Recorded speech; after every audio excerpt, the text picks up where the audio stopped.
우리말에 이런 말이 있어요. 먹어본 놈이 먹고 놀아본 놈이 논다고. 먹고 마시고 노는 것도 아무나 먹고 마시고 노는 게 아니에요.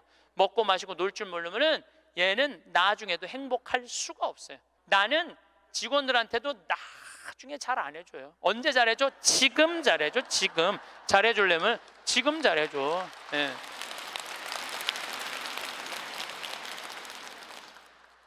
나는 가끔 무슨 공항에 20년 동안 청소하는 아줌마들 140만 원 월급 준다는 게 난 이해가 안 되더라고요. 그건 식구로 생각하는 게 아니에요. 우리 집에 와서 일하면은 내 식구인데 적어도 우리 집에서 일을 하면서 인간의 품위는 유지하고 살아야 될 거 아니에요. 그러니까 대우를 잘해줘요. 그런데 저는 학벌을 참 싫어해. 내가 아주 공개적으로 강의 때 얘기하잖아요. 난 서울대학 싫어한다고. 싫어해요. 저는 내가 서울대학 1년에 한 번씩 특강 꼭 가지만 그래도 싫어해요. 그래도 싫어해요. 예. 그래서 우리는 학벌을 따지지 않아. 직원 채용할 때 서울대학을 나왔든 유학을 갔다 왔든 이대를 나오든 연대를 나오든 일반 대학을 나오든 중학교를 나오든 고등학교를 나오든 초등학교를 나오든 첫 월급은 똑같아. 다 210만 원이에요. 아무리 잘났어도 210만 원, 아무리 못났어도 210만 원. 거기서부터 내가 평가하겠다는 거예요. 그리고 왜 내가 학벌을 따지지 않느냐 하면은 매주 띄우는데 뭐하러 서울대 졸업장이 필요해? 매주만 잘 띄우면 되지. 그렇지 않아요? 아니 매주가 서울대생만 보면 나 잘 떠야 되겠다 이래요?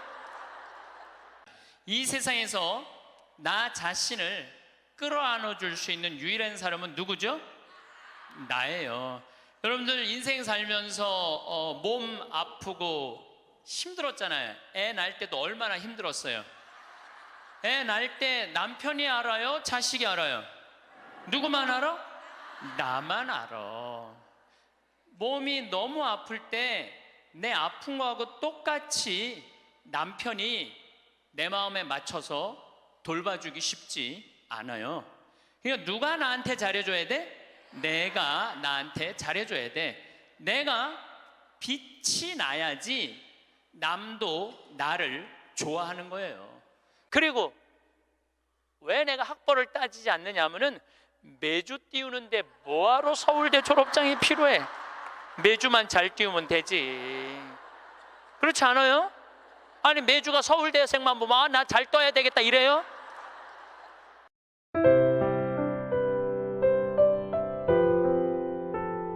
사는 게 힘들다고 말한다고 해서 내가 행복하지 않다는 뜻은 아닙니다.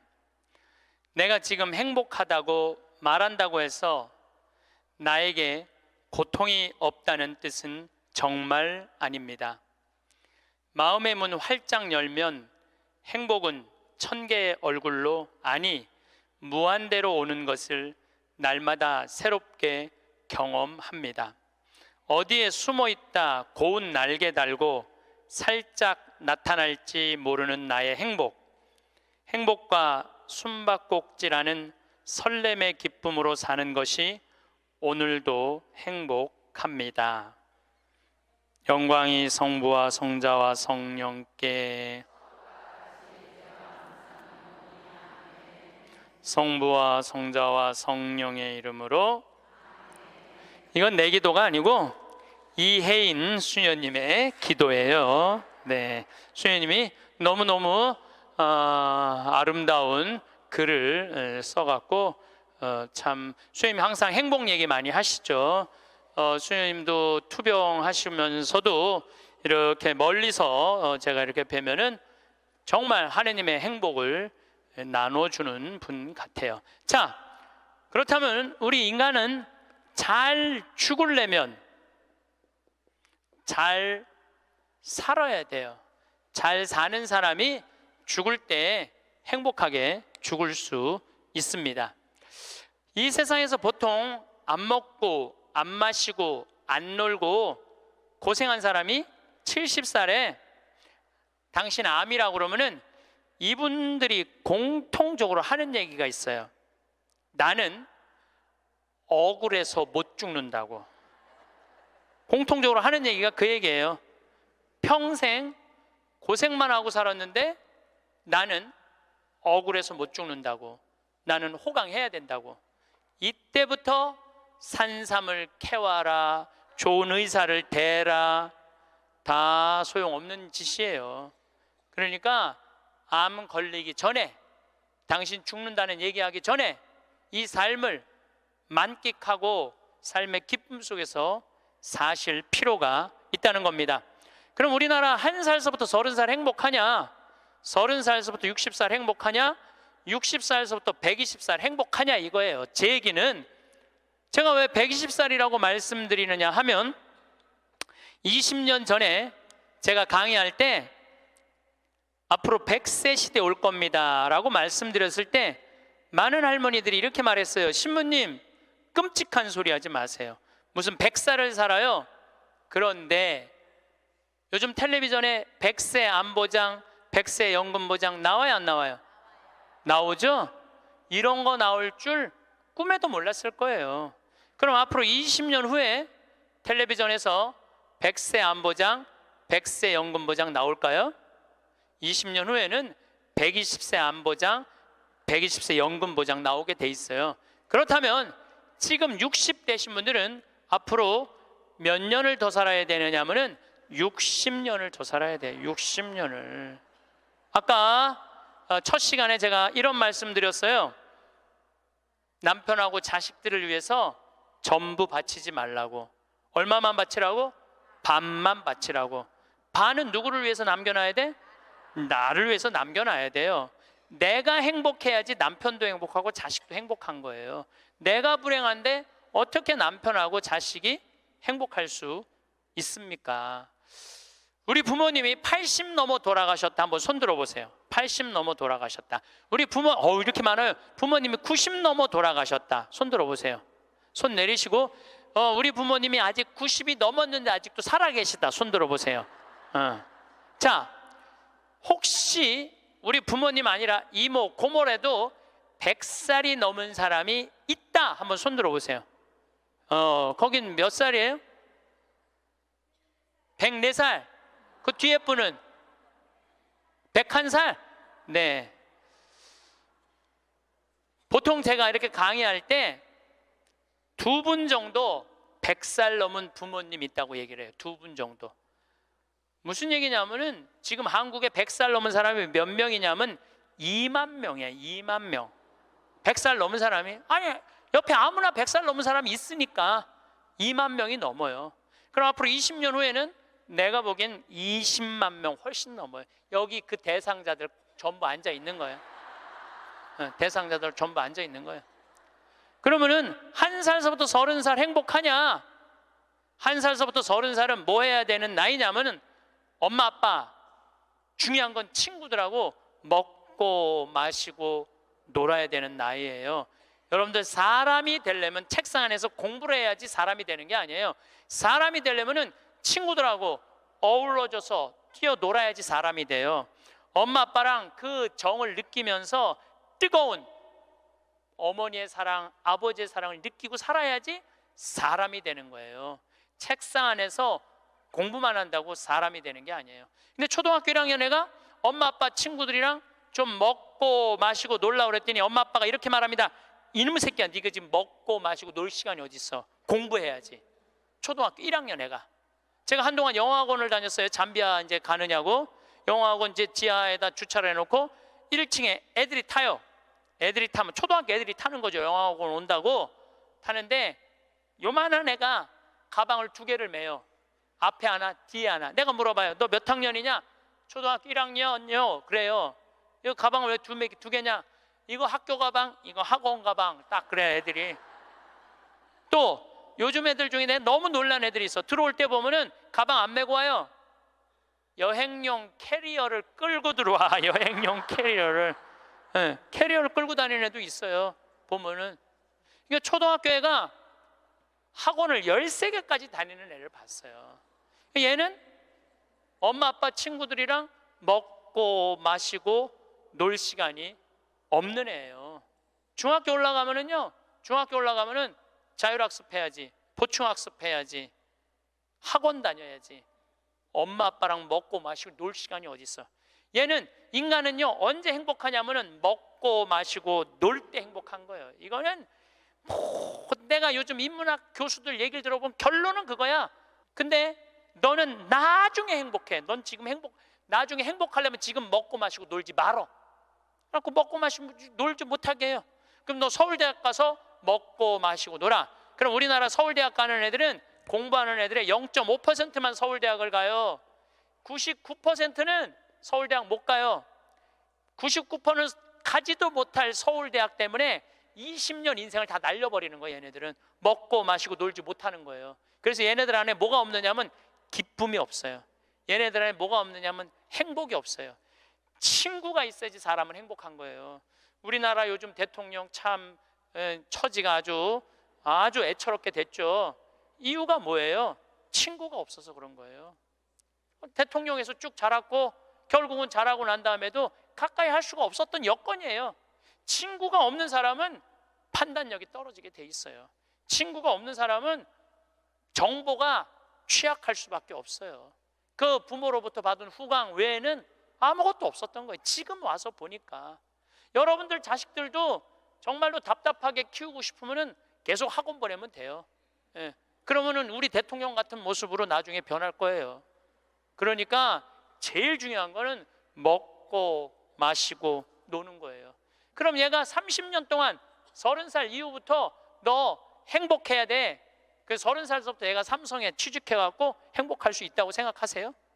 우리말에 이런 말이 있어요. 먹어본 놈이 먹고 놀아본 놈이 논다고. 먹고 마시고 노는 것도 아무나 먹고 마시고 노는 게 아니에요.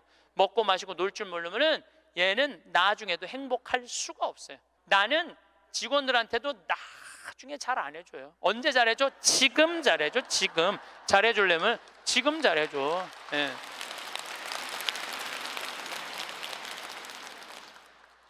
나는 가끔 무슨 공항에 20년 동안 청소하는 아줌마들 140만 원 월급 준다는 게 난 이해가 안 되더라고요. 그건 식구로 생각하는 게 아니에요. 우리 집에 와서 일하면은 내 식구인데 적어도 우리 집에서 일을 하면서 인간의 품위는 유지하고 살아야 될 거 아니에요. 그러니까 대우를 잘해줘요. 그런데 저는 학벌을 참 싫어해. 내가 아주 공개적으로 강의 때 얘기하잖아요. 난 서울대학 싫어한다고. 싫어해요. 저는 내가 서울대학 1년에 한 번씩 특강 꼭 가지만 그래도 싫어해요. 그래도 싫어해요. 예. 그래서 우리는 학벌을 따지지 않아. 직원 채용할 때 서울대학을 나왔든 유학을 갔다 왔든 이대를 나오든 연대를 나오든 일반 대학을 나오든 중학교를 나오든 고등학교를 나오든 초등학교를 나오든 첫 월급은 똑같아. 다 210만 원이에요. 아무리 잘났어도 210만 원, 아무리 못났어도 210만 원. 거기서부터 내가 평가하겠다는 거예요. 그리고 왜 내가 학벌을 따지지 않느냐 하면은 매주 띄우는데 뭐하러 서울대 졸업장이 필요해? 매주만 잘 띄우면 되지. 그렇지 않아요? 아니 매주가 서울대생만 보면 나 잘 떠야 되겠다 이래요? 나는 행복한 사람이 매주도 잘 띄우더라고 보니까. 이번에 우리 생태마을에서 깻잎을 4.5톤을 땄어요. 깻잎 장아찌 하려고 4.5톤 어마어마하게 땄어요. 그런데 깻잎 따는데 뭐하러 그놈의 2대 졸업장이 필요해? 그냥 그 2대가 뭐라고 그 온 나라를 뒤집어가면서 2대 집어넣어갖고 참 웃기지도 않아. 우리는 깻잎 따는데 2대 졸업자 필요 없어. 뭐만 잘하면 돼? 깻잎만 잘 따면 돼. 깻잎만. 그런데 우리 생태마을에 이렇게 대우가 좋고 나는 나름대로 어제도 제가 새벽에 부모님하고 좀 어디를 좀 갈 일이 있어갖고 새벽 4시에 집을 나오는데 별이 이게 여러분들하고 같이 나누고 싶어. 근데 새벽 4시에 평창에 있어야 돼. 그 시간에 얼마나 영롱하고 아름다운지 참 좋아요. 너무너무 행복한 곳이에요 우리 생태마을. 그런데 우리 생태마을에 누가 남아서 일을 하느냐 가만히 봤더니 이제까지 200명도 더 왔다 가고 이력서도 이렇게 쌓여 있어요. 취직하겠다고. 근데 결국은 어떤 사람이 남아있느냐 하면은 부모님하고 친구들하고 어렸을 때 먹고 마시고 논 애들이 남아서 일하더라고요. 간혹 저한테 신부님 우리 애가 우울증이에요. 우리 애가 왕따 당했어요. 우리 애가 컴퓨터 중독이에요. 우리 애가 알코올 중독이에요. 신부님 사람 하나 살리는 셈 치고 우리 애 좀 받아주세요. 내가 또 마음이 약하니까 받아줘요. 받아주면은 3개월 이상을 못 버텨요. 본인이 그런다고 생태마을의 환경이 아무리 좋아도 그렇게 내가 아까 얘기했죠. 먹어본 놈이 먹고 놀아본 놈이 노는 거라고. 어렸을 때 불행하게 자란 애들은요, 그 공동체 안에서 직장생활 못해요. 아니 KBS에서도 실험을 했잖아요. IQ 좋은 애, 성적 좋은 애, 생활기록부 좋은 애, 이거 쉽게 말하면 먹고 마시고 노는 애. 초등학교 6학년 때 요 성적표를 가지고 30년 후에 추적을 해봤어요. 누가 행복하게 사나? 그랬더니 IQ 좋은 애도 아니고 성적 좋은 애도 아니고 뭐 좋은 애야? 생활기록부 좋은 애, 먹고 마시고 노는 애들이요, 결국은 잘 살더라 이거예요. 결국은. 그러니까 여러분들 자식들한테 너 공부 잘해야지 행복하다는 얘기는 틀린 얘기예요. 이 얘기가 핀란드에서는 이미 결론이 난 거예요. 핀란드는 초등학교 입학 조건이 뭔지 아세요? 잘 노는 애. 잘 노는 애가 입학 조건이에요. 입학 애 이제 학생들 뽑으려고 전부 다 애들이 와 있잖아요. 근데 놀이시설을 딱 놀게 해요. 근데 한 애가 안 놀아. 그럼 부모 불러갖고 뭐라고 그러는지 알아요? 얘 유치원에 다시 보내라고. 왜? 우리 애가 유치원에 가? 얘는 지금 노는 법을 모른다고. 놀아야지 사람이 되는 거예요. 놀아야지. 근데 우리는 먹고 마시고 노는 일을 아주 우습게 보는 거예요. 우리나라가 독일보다 4개월을 일을 더 해요. 4개월을 일을 더 하고 미국보다 3개월을 더 일을 해요. 1년에. 그런데 우리가 독일보다 잘 살아요? 미국보다 잘 살아요? 그렇게 뼈 빠지게 일을 하는데도 일한다고 돈 버는 게 아니에요. 제가 아주 재미난 일이 있었어요. 신나는 일이죠. 잠비아에 이제 우리 치과 의사들이 이번에도 1,400명 환자를 봤어요. 안과 의사 2분, 치과 의사 9분이 환자를 1,400명을 봤어요. 일주일에. 어마어마하게 환자를 봤죠. 근데 이제 그 의사 4년째 나 따라다니는 의사가 나 가기 전에는 맨날 신부님 나 비행기에서 떨어져서 죽었으면 좋겠어요. 차가 와서 쳐서 죽었으면 좋겠어. 그랬던 의사예요. 근데 잠비아 봉사활동 가면서부터 사는 게 즐거운 거야. 내 걸 나누니까 자기 존재의 의미가 있는 거예요. 근데 이 의사가 참 돈을 많이 버는 의사예요. 그런데 왜 죽고 싶으냐? 건물은 큰 걸 사놓고 그 빚을 해대느냐고. 화장실 가는 게 아까웠고 물을 안 마셔. 오줌 넣는 시간이 아까웠고 진료 시간이. 그러니까 사는 게 즐겁지 않은 거죠. 여러분들 인생에 정말 힘든 게 뭔지 아세요? 확장 이전이에요. 여러분들 괜히 아파트 20평에서 40평 넓혀가는 거, 장사 잘 되는 가게 10평에서 40평 넓혀가는 거 다 고통의 시작이야. 그냥 있는 데서 살아요. 뭐하러 확장 이전을 해. 행복하지 않았던 거야. 근데 잠비아를 떠나면서부터 사는 게 즐겁기 시작한 거예요. 그리고 내가 얘기했어요. 인생은 화장실도 안 가고 진료하는 게 인생이 아니야. 먹고 마시고 노는 게 인생이야. 제발 먹고 마시고 놀아. 그랬더니 그때부터 먹고 마시고 놀기 시작하는 거예요.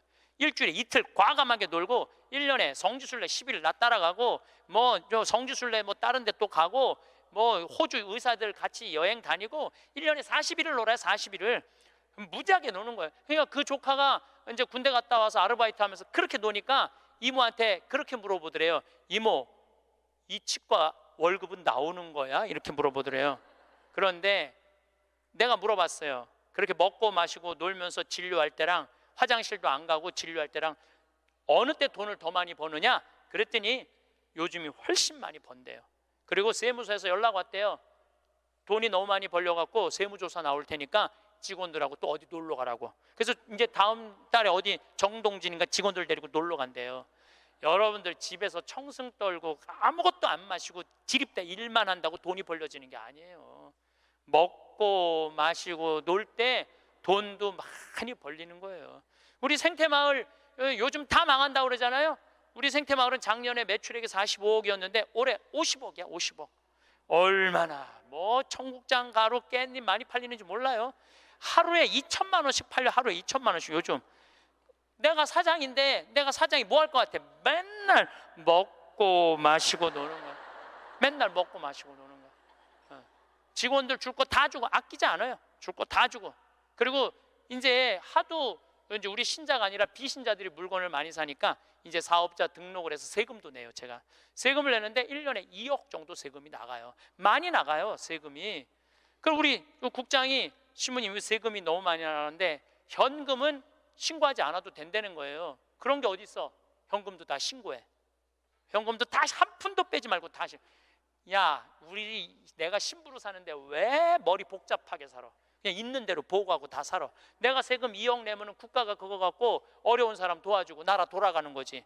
그걸 그냥 이렇게 감추고 저렇게 감추다가 내가 가끔 우리 이제 세금 다 내요. 그래서 세금이 부담스럽더라고요. 다 한 달에 거의 2천만 원씩 세금이 나가니까.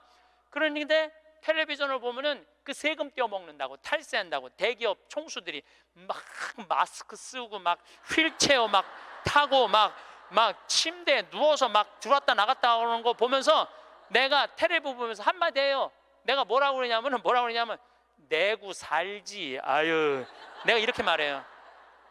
내고 살면 되지.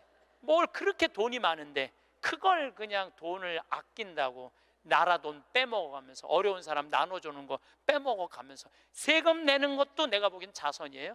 세금 내는 것도 국가가 잘 집행해야 되겠지만은 뭐 K 뭐 미르 이건 악다군이에요. 그 돈 없는 기업들한테 그 돈 뺏어가는 건 그건 악다군이 아니에요. 그 돈 갖고 직원들한테 저기 막 보너스나 주고 여행이나 보내주지. 그럼 대한민국이 밝을 텐데. 요즘 국회가 참 많이 싸우죠. 지치지도 않고 싸워. 내가 보기엔 야 어떻게 뭐 김정은이 지치지도 않고 핵 실험하듯이 우리나라 국회의원들도 지치지도 않고 싸워. 그런데 여소야대가 돼갖고 협치한다고? 그것도 말도 안 되는 소리예요. 우리나라 국회의원들이 안 싸우는 날은 언제 안 싸우느냐면 초등학교 교육제도가 바뀌는 거예요. 초등학교 교육제도가 노는 걸로 바뀌는 거. 여러분들 우리는 자녀들한테 행복을 가르쳐야 돼. 자녀들한테. 근데 우리는 공부를 가르치고 있어. 애들한테 이 세상에 와갖고 행복한 걸 가르쳐야 되는데 공부를 가르치고 있어요. 이거 좀 생각해봐야 될 문제예요. 나는 자식들한테 행복을 가르쳤나 공부를 가르쳤나 한번 생각해봐요. 뭘 가르쳤어요? 공부 가르치지 않았어요? 행복을 가르쳐야죠. 왜 공부를 가르쳐요? 2006년에 우리나라가 1년에 10만 명씩 조기 유학을 보냈어요. 2006년에 그때 조기 유학 분불었어요. 얘네들이 딱 10년 지났어요. 결론이 나와 있어요. 지금 조기 유학 다 실패했어요. 90%가 다 실패했어요. 그러면은 초등학교 4학년, 5학년 애가 조기 유학을 떠나.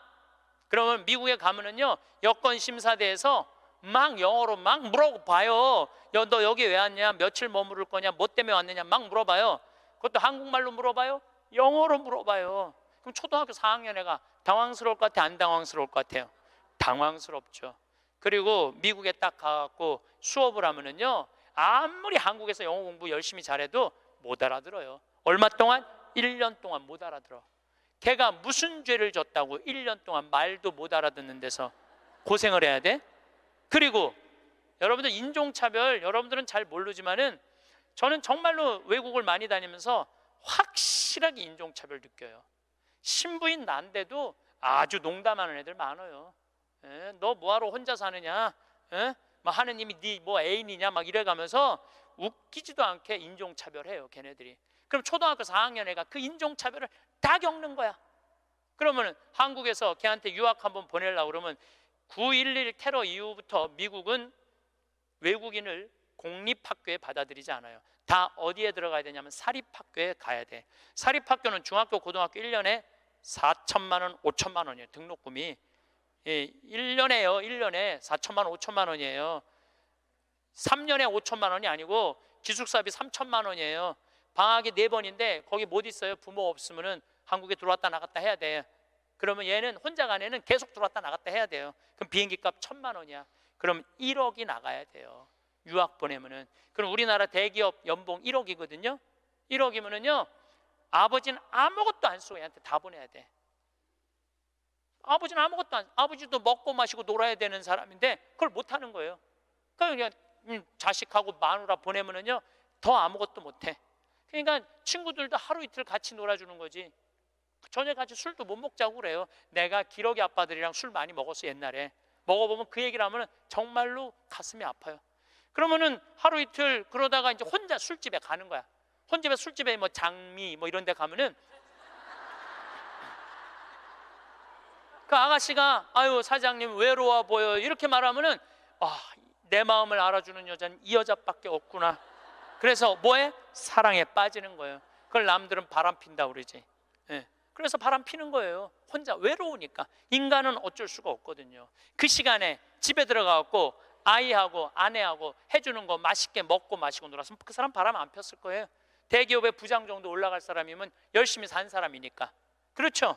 그러면은 애는 학교 가갖고 언어 안 돼, 인종차별 당해. 엄마는 또 미국 가갖고 애 학교 가면은 심심하잖아요. 거기서 또 놀고 있는 또 멀쩡하게 생긴 남자하고 또 외로우시겠어요 사모님. 그럼 거기서 또 이제 또 바람 피고, 아빠는 한국에서 바람 피고 엄마는 미국 가서 바람 피고, 애는 인종차별 언어에 갖고 정신 우울증에 걸리고, 그런 일이 벌어진다니까요. 한두 집이 아니라니까요. 뭐를 위해서 애를 유학을 보낸 거예요? 뭐를 위해서? 다 집안 풍비박산 만들어 놓고. 그러니까 애한테 공부를 가르치면 안 된다니까요. 행복을 가르쳐야 돼요. 우리가 뭐를 해서 행복한지. 그래서 10년 동안 간 애들 중에 정말로 한국에도 아니고 미국에도 아닌 애들 많아요. 이건 아무것도 아니야. 대학 졸업하고 유학을 가면요, 얘 심지라도 있어요. 대학 졸업해서 유학 가는 애들. 근데 초등학교 중학교 때 가는 애들은 심지도 없는 애들이야. 내가 한국인지 미국인지 구분도 안 되는 애들이야. 그래갖고 적응 안 되면은 중학교에 가면은 유학 온 한국 애들, 말 안 통하는 영어 안 되는 애들끼리 모여요. 모여서 노래방 가고 한국 드라마 보고 술 먹고 담배 피고, 고등학교 올라가면 마약해요. 마약하면은 또 걸리면은 감옥에 갔다 왔다 하고. 정말로 이 아이의 출세를 위해서, 이 아이의 미래를 위해서 유학을 보냈는데 아버지도 바람피고 엄마도 바람피고 애는 마약하고. 이런 집이 한두 집이 아니라니까요. 너무너무 많은 거예요. 이런 집이 성공하는 비율은 10%밖에 안 된대요. 10%밖에. 그러니까 90%는 다 망가지는 거야. 그래갖고 이제 한국에 돌아오면은 집안이 완전히 망가진 거야. 애는 집에서 나가지도 않고. 왜냐하면 유학이라는 건 갔다 왔는데 대학을 졸업한 것도 아니고 한국에서 취직되는 것도 아니고, 그러니까 아무것도 못하는 거야. 그래서 나한테 와서 신부님 얘 좀 고쳐달라는 거야. 자기가 10년 동안 망가뜨려 놓고 나한테 1시간 만에 고쳐달라는 거야. 내 안수하면 손에서 아무것도 안 나오는데 뭘로 고쳐 내가. 그런데 이제는 1년에 10만 명씩 가던 게 이제 3만 명밖에 안 가요. 왜? 실패한 게 결론이 났으니까. 나는 그러지 말자는 거예요. 그 1년에 1억씩 유학비 보낼 돈이 있으면 그 돈 갖고 한국에서 엄마 아빠 자식이랑 행복하게 먹고 마시고 놀으라는 거예요. 그럼 이 집은 깨지지도 않고 애는 아주 건강하게 자랄 거예요. 우리가 아주 중요한 거를 놓치고 있는 거예요. 별거 없어. 인생이 뭐 그렇게 복잡해? 그리고 여러분들 출세, 그것도 해봐야. 난 텔레비전 보면서 출세하는 거 하나도 안 부러워요. 뭐 민정수석 무슨 수석들 지금 그게 사람 사는 거예요? 저런 모습이? 차라리 그 자리에 안 가면은 거짓말도 안 할 거 아니에요. 그 자리에 가면 어쩔 수 없이 거짓말하고.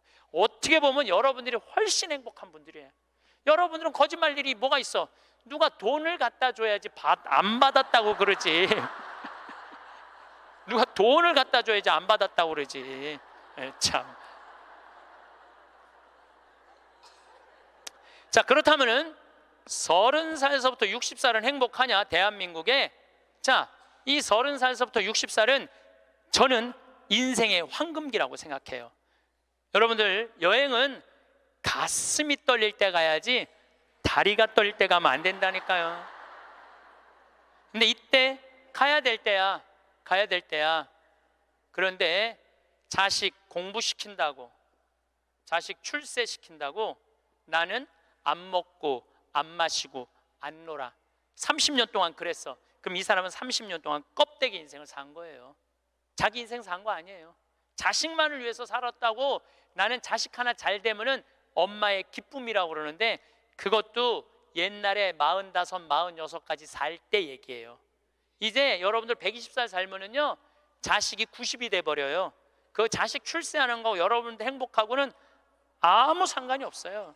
70살, 80살 된 자식하고 90살, 100살 된 여러분들하고 아무 상관이 없어요.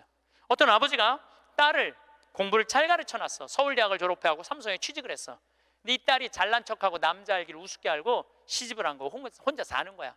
아버지는 딸이 시집 가갖고 손자도 좀 안겨주고 좋은데 시집 가갖고 자기 호강도 시켜주기를 바랬는데 이게 혼자 사는 거예요. 설날 왔어 딸이. 그래서 아버지가 한마디 해요.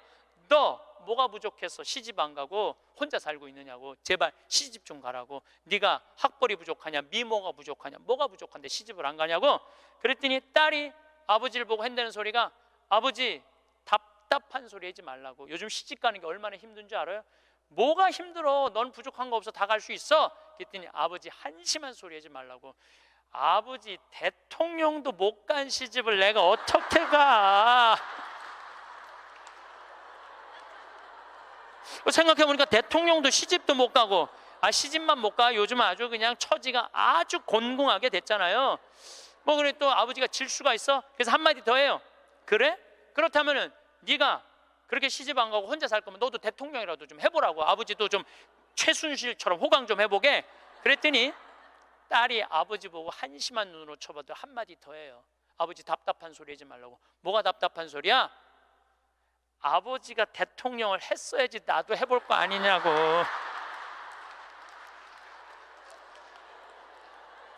여러분들, 자식을 대통령 만들고 싶으면요, 여러분들이 먼저 대통령이 돼야 돼요.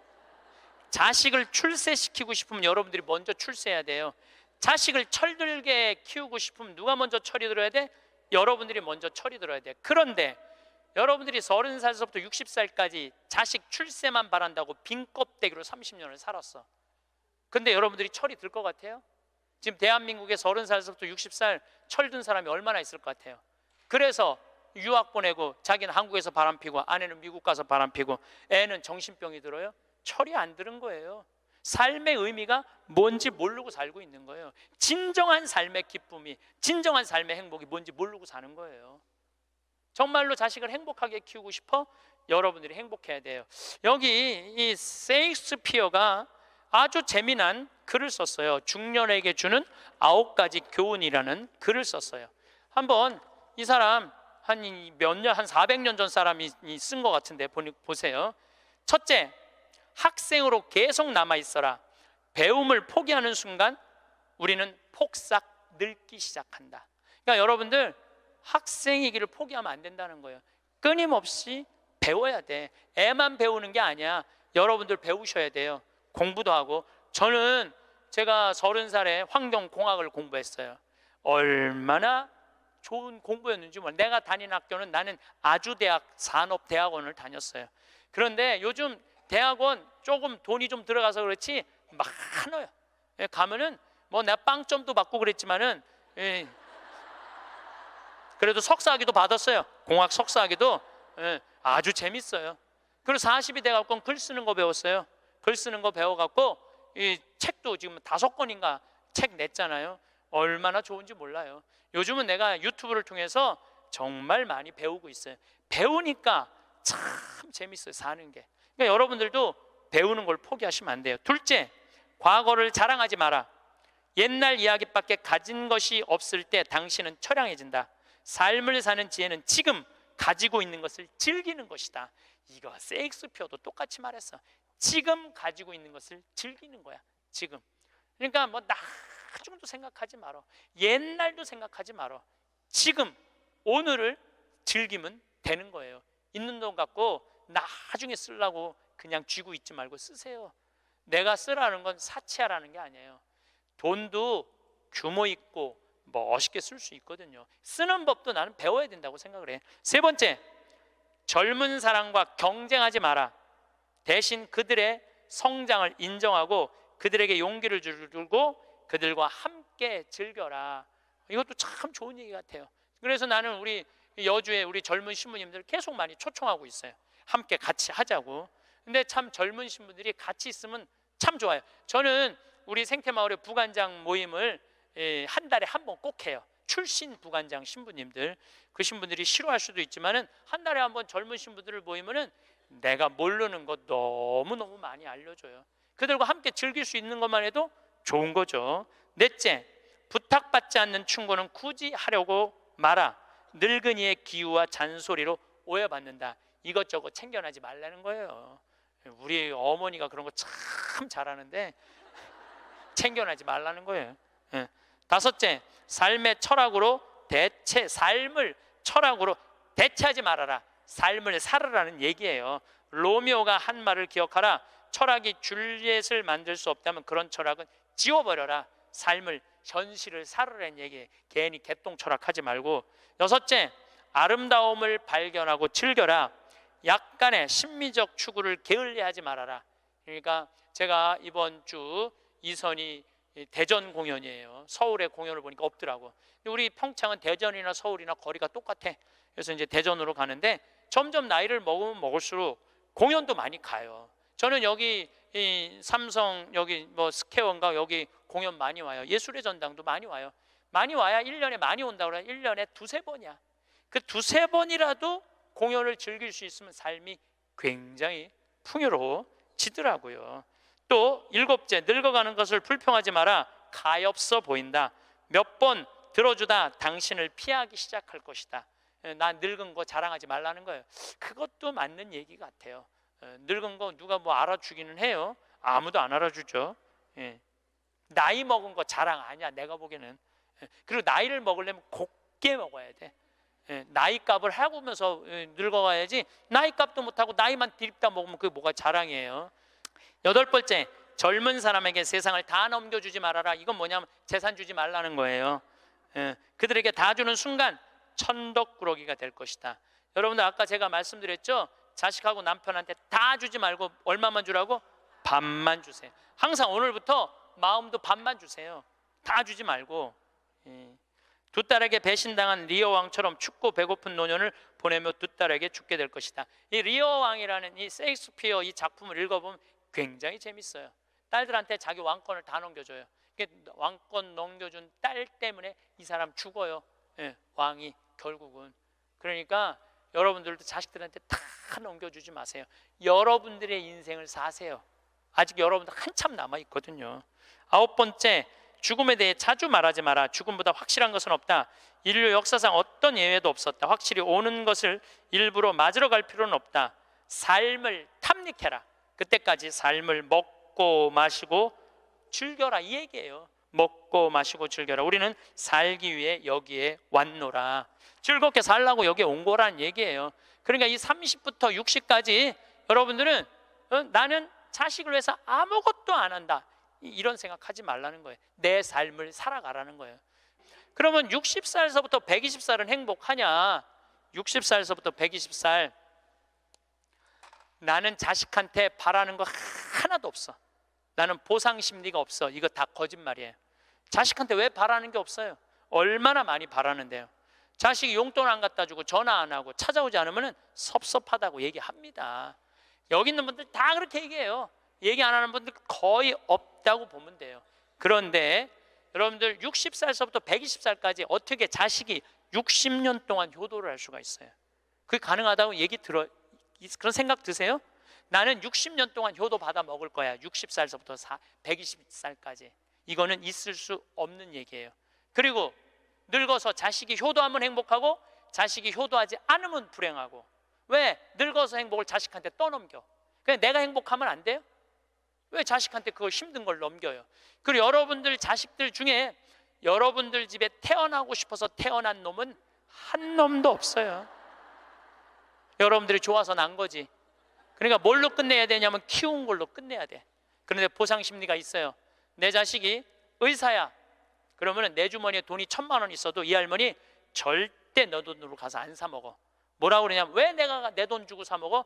잘난 의사 있는데. 나는 의사 아들이 와서 사줄 때까지 나는 기다릴 거야. 기다려. 1년이고 2년이고 기다려. 의사 아들이 와서 사줄 때까지. 근데 여러분들 자식이 무슨 무당이야? 막 수술하다가 엄마가 오늘 갈비 먹고 싶어 하네. 내가 가서 갈비 사줘야지. 전화해요. 엄마, 내가 막 수술하다가 생각이 나는데 엄마 오늘 갈비 먹고 싶었지? 내가 오늘 가서 사줄게 라고 전하는 자식은 대한민국에 단 한 명도 없습니다. 지금 70, 80 된 나 갈비 먹고 싶은 거 누구만 알아? 나만 알아요. 여러분들 이걸 아셔야 돼요. 여러분들은 자식 생각밖에 없지만 자식은 여러분들 생각 없어요. 그건 확실합니다. 왜냐면 이게 실험의 결과가 나왔어요. 어떤 실험을 했느냐면 요즘은 사랑의 감정을 촬영할 수 있대요. 그래갖고 할머니들한테 젊은 자식들 사진을 보여주고 뇌파 촬영을 해보니까 막 그냥 뇌파가 난리도 아니라는 거예요. 자식 사랑의 감정 잘된 자식은 좋아갖고 막 난리고 못된 자식은 그게 안타까워갖고 막 난리가 아니라는 거예요. 그러니까 여러분들은 지금 자식 보면은 내가 막 진동을 해, 사랑의 감정이.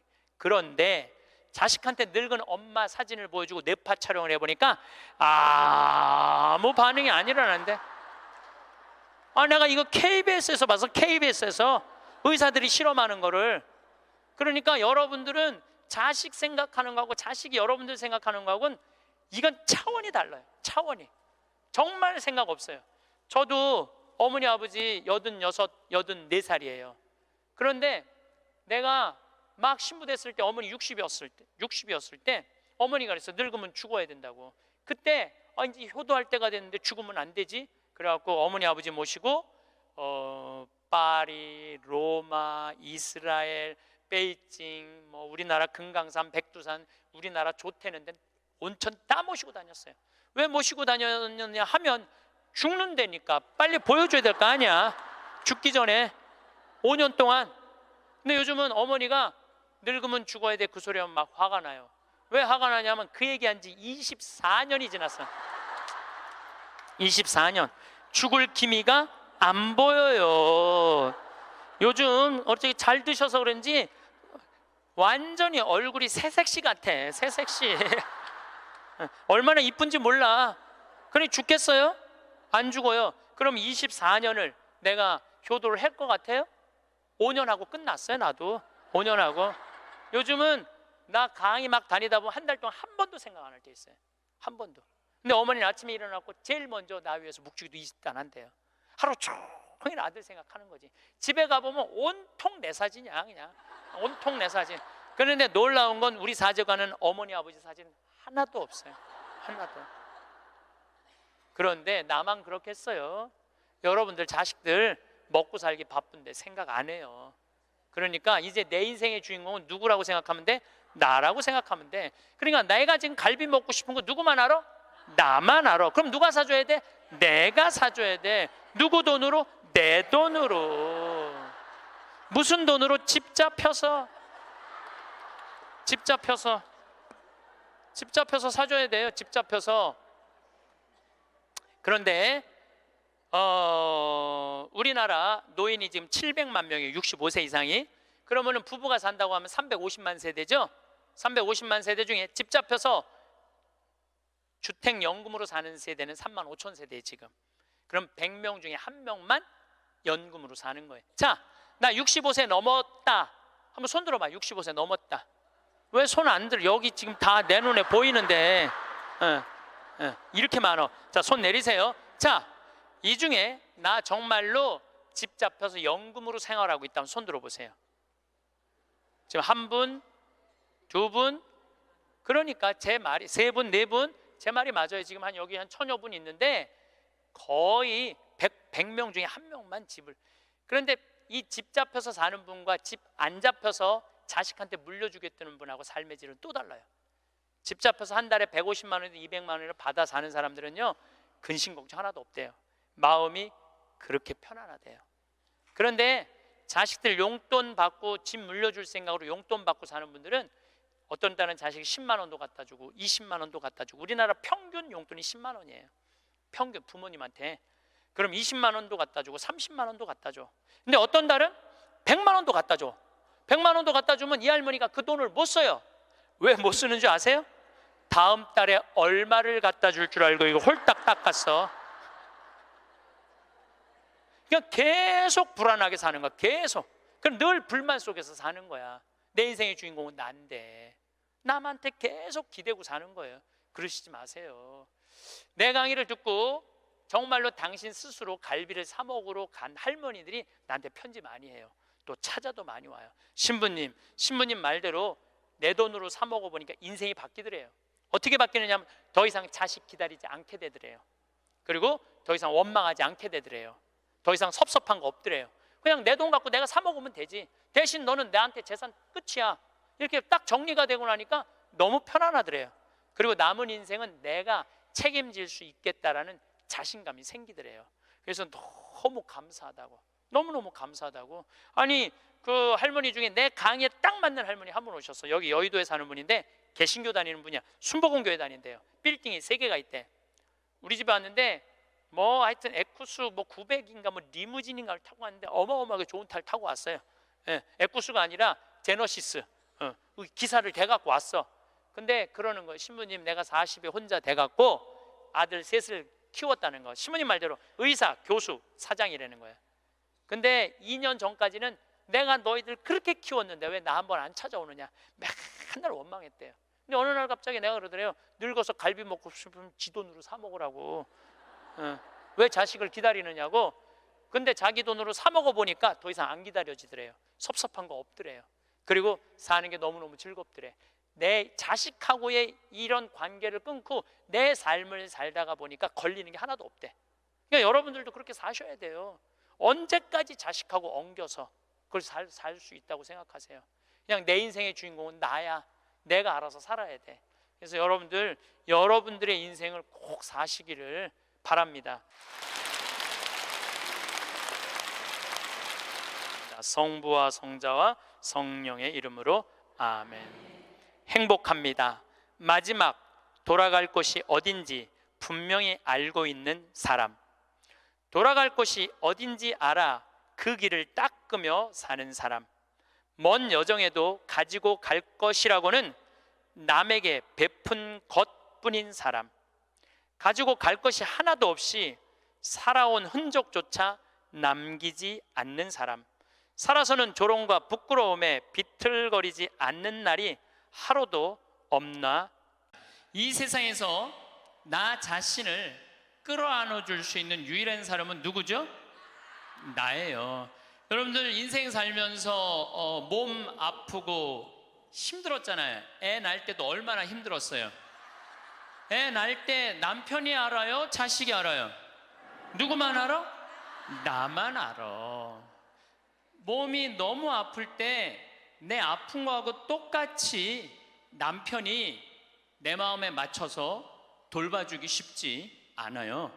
그러니까 누가 나한테 잘해줘야 돼? 내가 나한테 잘해줘야 돼. 내가 빛이 나야지 남도 나를 좋아하는 거예요. 내가 구질구질하면은 남이 나를 좋아할 것 같아요? 안 좋아할 것 같아요?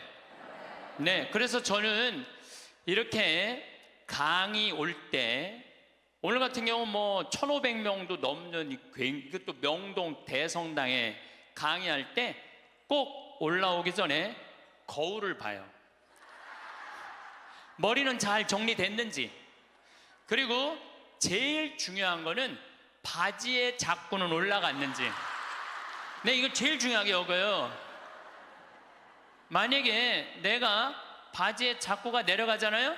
그럼 여러분들은 눈은 여기 와 있고 생각은 딴 데가 있는 거예요. 딴 데. 저 신부님 저거 바지에 자꾸 내려갔는데, 내가 아무리 좋은 얘기를 해도 여러분들 귀에 들어가지 않아요. 무슨 얘기냐면 남 앞에 나설 때 나 자신을 점검하는 일은 참으로 중요한 일이에요. 여러분들도 오늘 나오실 때 거울 한번 보셨어요? 안 보셨어요? 명동 성당에 오는 건데. 그렇죠? 제가 한 2년 전에 어느 천주교가 아닌 일반 기관에 강의를 갔어요. 근데 거기는 저를 초청하고 싶어서 2년 동안 섭외를 하다가 내가 2년 만에 시간이 돼서 그 기관에 갔어요.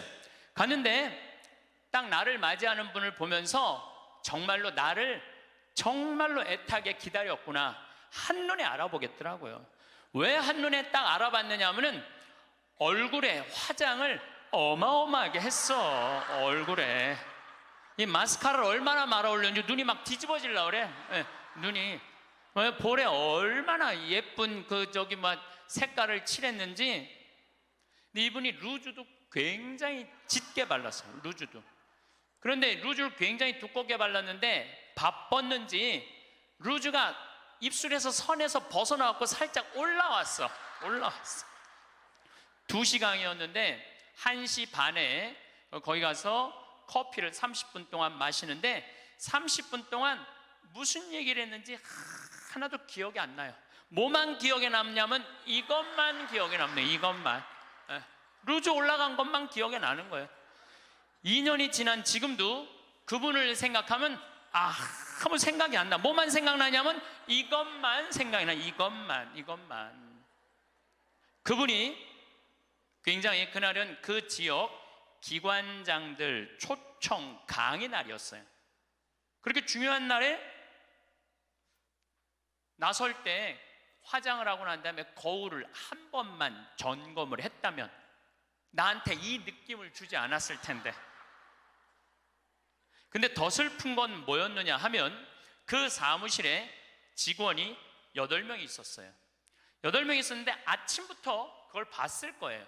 근데 아무도 얘기해 주지 않은 거예요. 선생님, 지금 루즈가 선에 벗어났어, 입술에서. 그러니까 화장실에 가서 화장 좀 고치세요 라고 말을 해줬다면 이분은 그 창피를 당하지 않았을 거예요.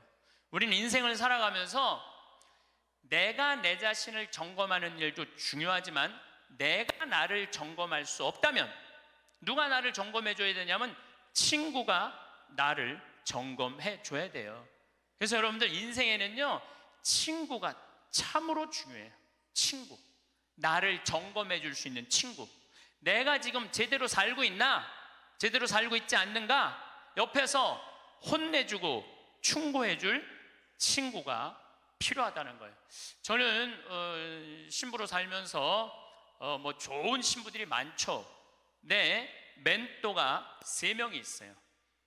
첫 번째 멘토 신부는 나보다 3살 나이가 많은 신부예요.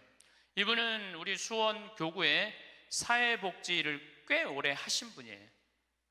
항상 장애자들하고 사시는 분이에요.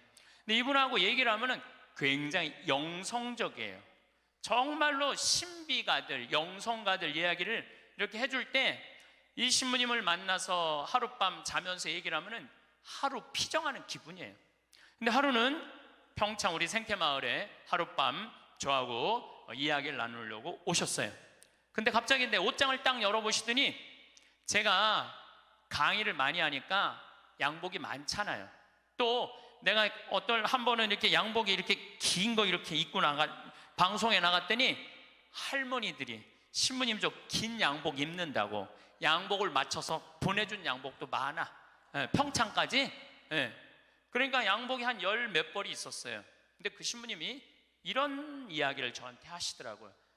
황 신부, 아무리 강의하는 신부지만 양복이 너무 많은 거 아니야? 예수님은 한 벌만 입고 다니라고 그랬는데, 근데 실질적으로 그분은 양복이 2벌밖에 없으세요. 내가 그때 얼마나 창피했는지 몰랐어요. 얼마나 내 자신이 부끄러웠는지 몰라요. 그래서 그 양복 다 정리해갖고 여기 주고 저기 주고 양복을 줄였어요. 그러니까 무슨 얘기냐면은 나를 혼내줄 수 있는 신부가 중요한 거예요. 한 2주 전에 저한테 무슨 일이 있었느냐면 어떤 자매님이, 평창이 굉장히 춥거든요. 기본적으로 영하 10도에서 15도가 내려가요. 산속이니까. 그러니까 신부님 추우니까 이거 옷 하나 신부님 거 샀다고 밤에. 근데 딱 입었는데 옷이 따뜻하게 느낌이 좋더라고요. 근데 신부님 뭐 택인지 그거 띄시면 안 된다고, 혹시 수리받을 일이 있으면 그게 필요하니까 신부님도 휙 버리지 마시라고. 그래서 이제 집에 와갖고 그걸 띄고 딱 가격표를 딱 봤는데 165만 원짜리야. 어쩐지 좋더라고.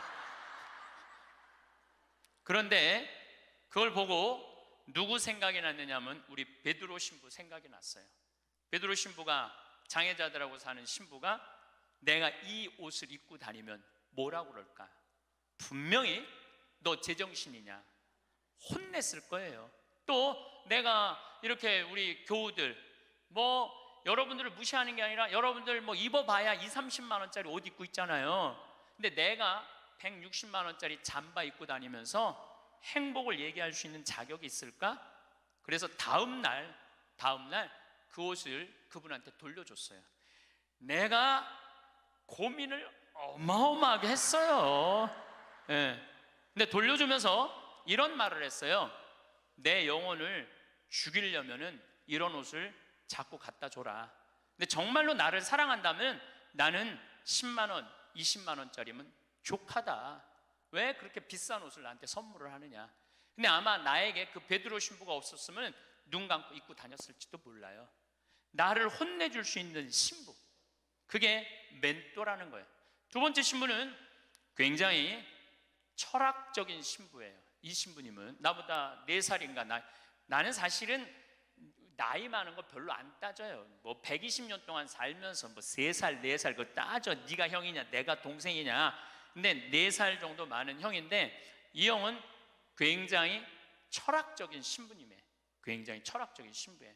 그래서 이렇게 대화를 해보면은 하룻밤을 이렇게 지내면서 대화를 하면은 너무너무 철학적으로 나한테 도움을 많이 줘요. 내 멘토 신부죠.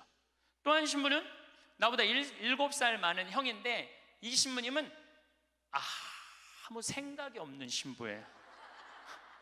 아무 생각이 없는 신부예요. 근데 이 신부님은 아침부터 저녁까지 같이 있어도 지겹지 않아요. 아침부터 저녁까지 같이 있으면 너무 재밌어요. 그리고 이 신부님은 내가 이렇게 밥을 먹고 이렇게 있다 보면 이게 김이 묻어요. 이 신부님은요 떼어줘요. 여기 있는 김 떼어줘요. 여러분들도 본당 신부님하고 이렇게 자매님들하고 밥 먹는데 먹다 김 딱 묻잖아요. 근데 그거 떼어주기 쉽지 않아요. 또 본당 신부님 앞에 김 묻은지도 모르고 하하하하 거리고 그냥 막 웃어도 끝까지 안 떼어줘요. 근데 그분은 내 입술에 김이 묻으면 떼어줘요. 얼마 전에는 이렇게 코를 풀었는데 내가 코딱지가 이렇게 묻었나 봐. 코딱지가 묻었는데 진짜로 황 신부 코딱지 묻었네. 그리고 떼어주더라고요. 그 형님은 나한테 한 형은 영성적인 멘토, 한 형은 철학적인 멘토, 한 형은 그냥 삶의 멘토예요. 이 신부님이 아무 생각이 없다고 그래서 아무 생각 없이 사신 신부님 아니에요. 새벽 4시에 일어나고 성서 쓰시고 5시만 되면은 할머니들 미사 일찍 오는 할머니들 마중한다고 묵주기도 1시간 동안 성당 마당에서 하는 신부님이에요. 사랑이 굉장히 많은 신부님이죠.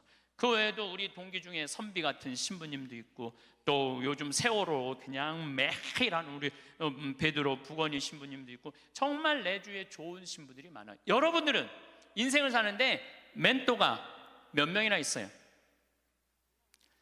때로는 한 명도 없는 경우 많아요. 내 삶의 문제를 이야기 나눌 수 있는, 허심탄회하게 나눠놓고 이야기할 수 있는 사람이 한 명이 없을 수 있어요. 만약에 여러분들이 한 명도 없다면 여러분들은 실패한 인생을 살 수밖에 없다는 거예요. 그래서 여러분들 오늘 이후부터 멘토를 적어도 3명은 정하세요. 난 오늘부터 황창현 신부님을 내 멘토로 삼을 거야. 그건 안 돼요. 왜 안 되냐면 멘토는 내 삶에서 내 삶을 내 밥그릇 숟가락이 몇 개 있는지 아는 사람이 멘토가 돼야지 멘토가 될 수 있어요. 또 언제든지 만날 수 있는 사람. 그래서 여러분들 주위에 잘 사는 사람들이 있어요. 분명히 괜찮은 사람들이 있어요. 그 사람한테 찾아가고 나 당신 내 멘토로 삼고 싶다. 나를 좀 도와줘라. 그러면은요 그렇게 얘기하면 사람은요 책임감을 느끼고 존재의식을 가진대요. 그래서 도와준대요. 그러니까 오늘부터 여러분들 적어도 3명은 찾아가세요. 그래서 나를 고쳐줄 수 있는 사람, 나를 혼내줄 수 있는 사람을 꼭 만드셔야지 인생을 실패하지 않아요. 친구를 잘못 두면요 인생을 망가뜨릴 수 있어요. 최순실 같은 친구를 두면요 인생 망가지는 거예요. 인생만 망가지는 게 아니라 나라도 말아먹을 수 있어요. 나라도 말아먹을 수 있어. 그래서 리카싱이라는 분은 중국의 최대의 갑부예요. 이분이 어떤 친구를 사귀지 말아라. 우리 이건희 회장님은 재산이 13조인데 이 리카싱은 재산이 30조야. 어마어마한 부자예요. 1년에 3천억씩 장학금을 내놓는 분이에요. 자기는 항상 이코노미 타고 다니면서. 대단한 분이죠. 근데 이분이 6불합 7불교라고 그래. 어떤 사람이랑 동업하지 말아라. 첫 번째, 개인적인 욕심이 너무 강한 사람과 동업하지 마라. 딸, 정유라, 그 이상한 고등학교, 이상한 대학교, 비정상적으로 개인적인 욕심이 너무 강했던 사람이죠. 사명감이 없는 사람과 동업하지 마라. 사명감이 없는 사람. 여러분들, 만약에 내 친구가 대통령이야. 그럼 나는 목에 칼이 들어와도 이 5천만을 생각하라고 난 얘기할 것 같아. 그런 사명감 가질 것 같아. 내 친구가 대통령이라면은 내 개인적인 대통령의 힘을 빌려갖고 내 개인적인 욕심 안 채우고. 세 번째, 인간미가 없는 사람과 동업하지 마라. 부정적인 사람과 동업하지 마라. 인생에 원칙이 없는 사람과 동업하지 마라. 우리가 인생을 살면서는 원칙이 꼭 필요해요. 저는 어떤 원칙이 있느냐면 1 더하기 1은 2다. 이게 내 인생의 원칙 중에 하나예요. 무슨 얘기냐면 1억 드리고 1억 은행에 대출 받아갖고 2억짜리 아파트 사면 2억이야.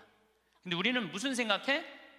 1억 내 돈 갖고 1억 대출 받아갖고 2억짜리 아파트 사면 10억 되길 바라잖아요. 그때부터 불행한 거예요. 그래서 나는 1 더하기 1은 10이 아니라 1 더하기 1은 2야. 욕심 부리지 말라는 거예요. 그리고 내 인생의 원칙 중에 하나는 그 달에 번 돈은 그 달에 다 써라. 이게 내 원칙이에요. 그 달에 번 건 그 달에 다 써라. 예. 특히 신부는 쌓여 있으면은 딴 생각하게 돼 있어요. 그래서 그 달에 번 건 그 달에 다 써라.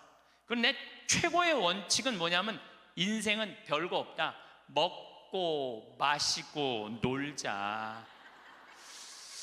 여러분들, 제가 작년에도 말씀드렸고 올해도 말씀드렸어요. 인간은요, 먹고 마시고 놀지 않으면요 인간이 안 돼요.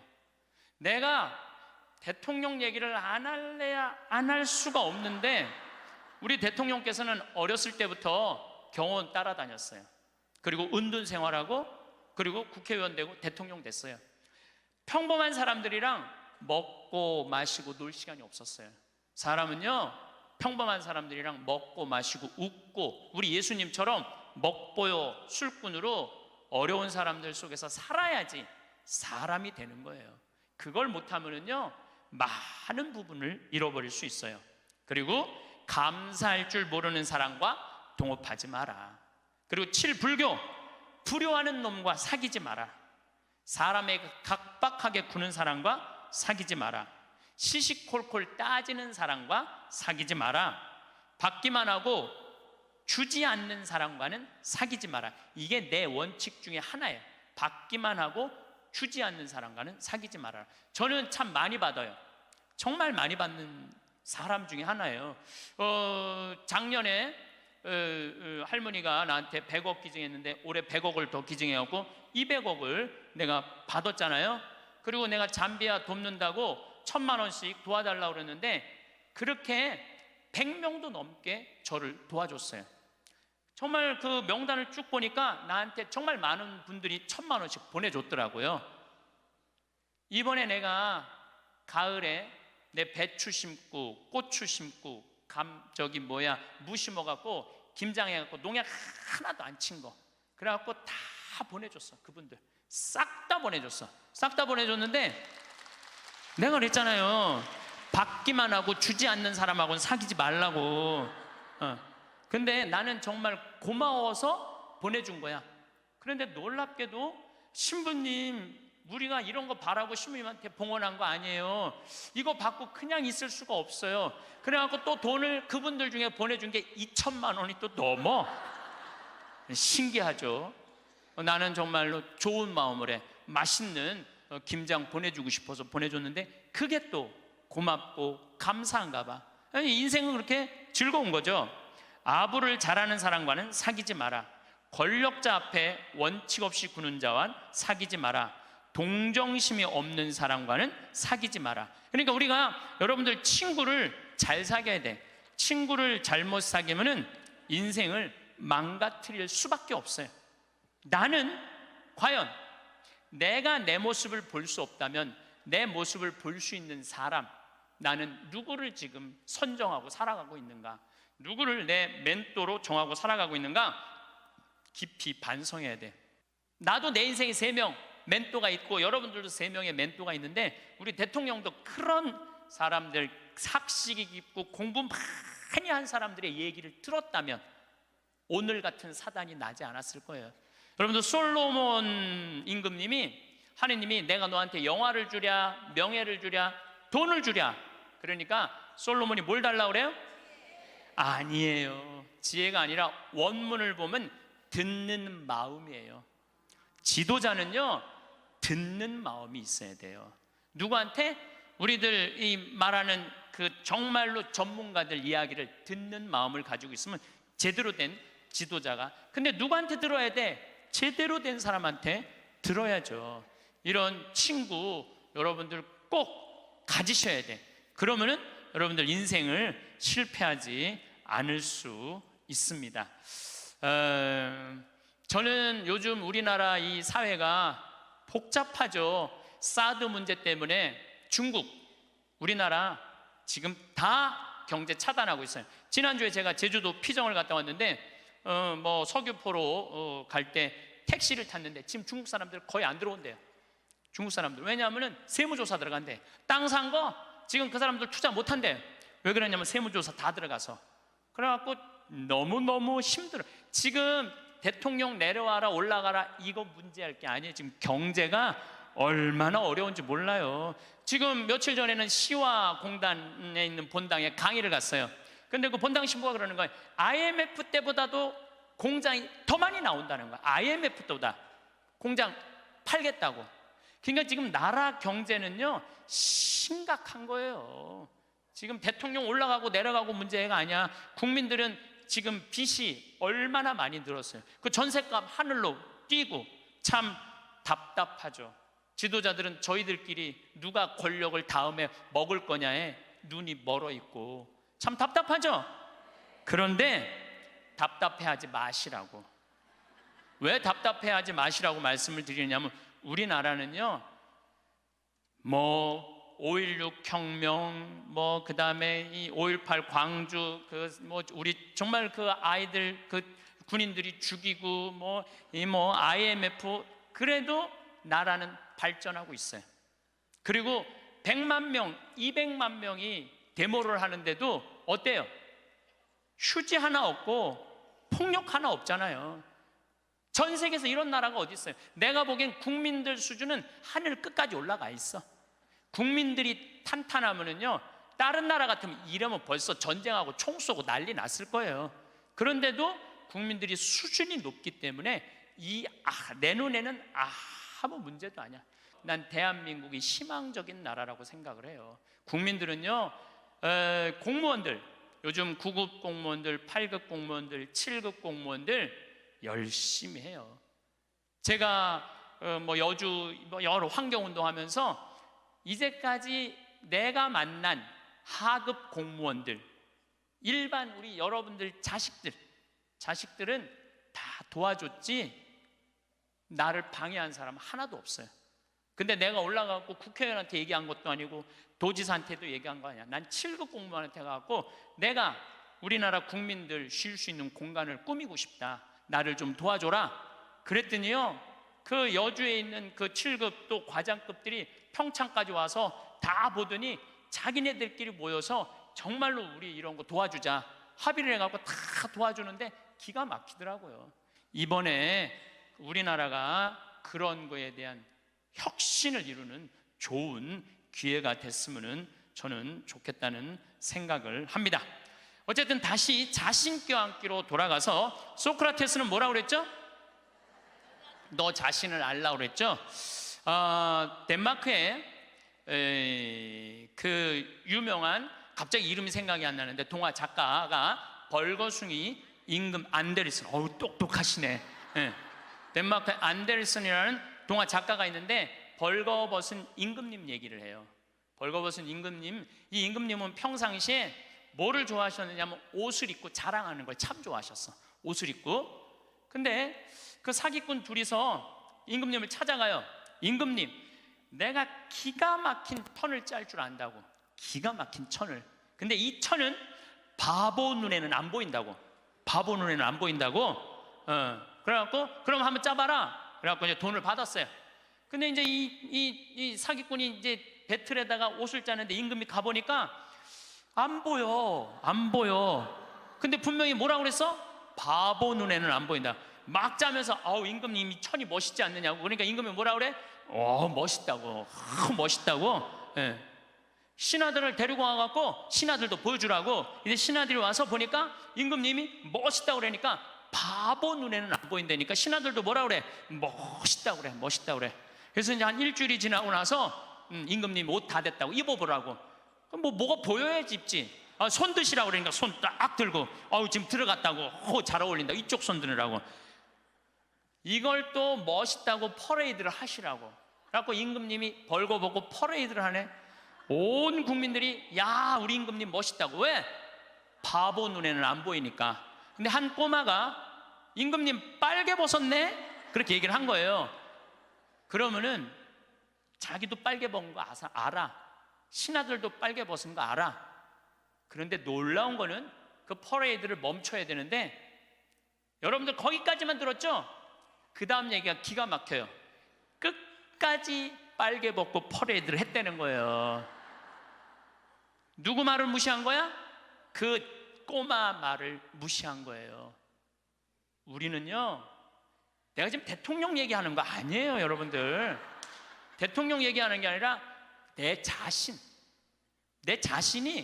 빨개 벗고 있는데 나 자신이 누군지 모르고 살아가는 사람들 너무 많아요. 나 자신이 누군지 모르는 사람, 자신의 단점이 뭔지 모르고 자기의 추한 모습이 뭔지 모르고 살아가는 사람 많아요. 반대로 뒤집어서 어떤 것도 있느냐 하면, 뒤집어서 어떤 게 있느냐 하면은 내 안에 들어있는 보물을 발견하지 못하고 살아가는 사람도 많아요.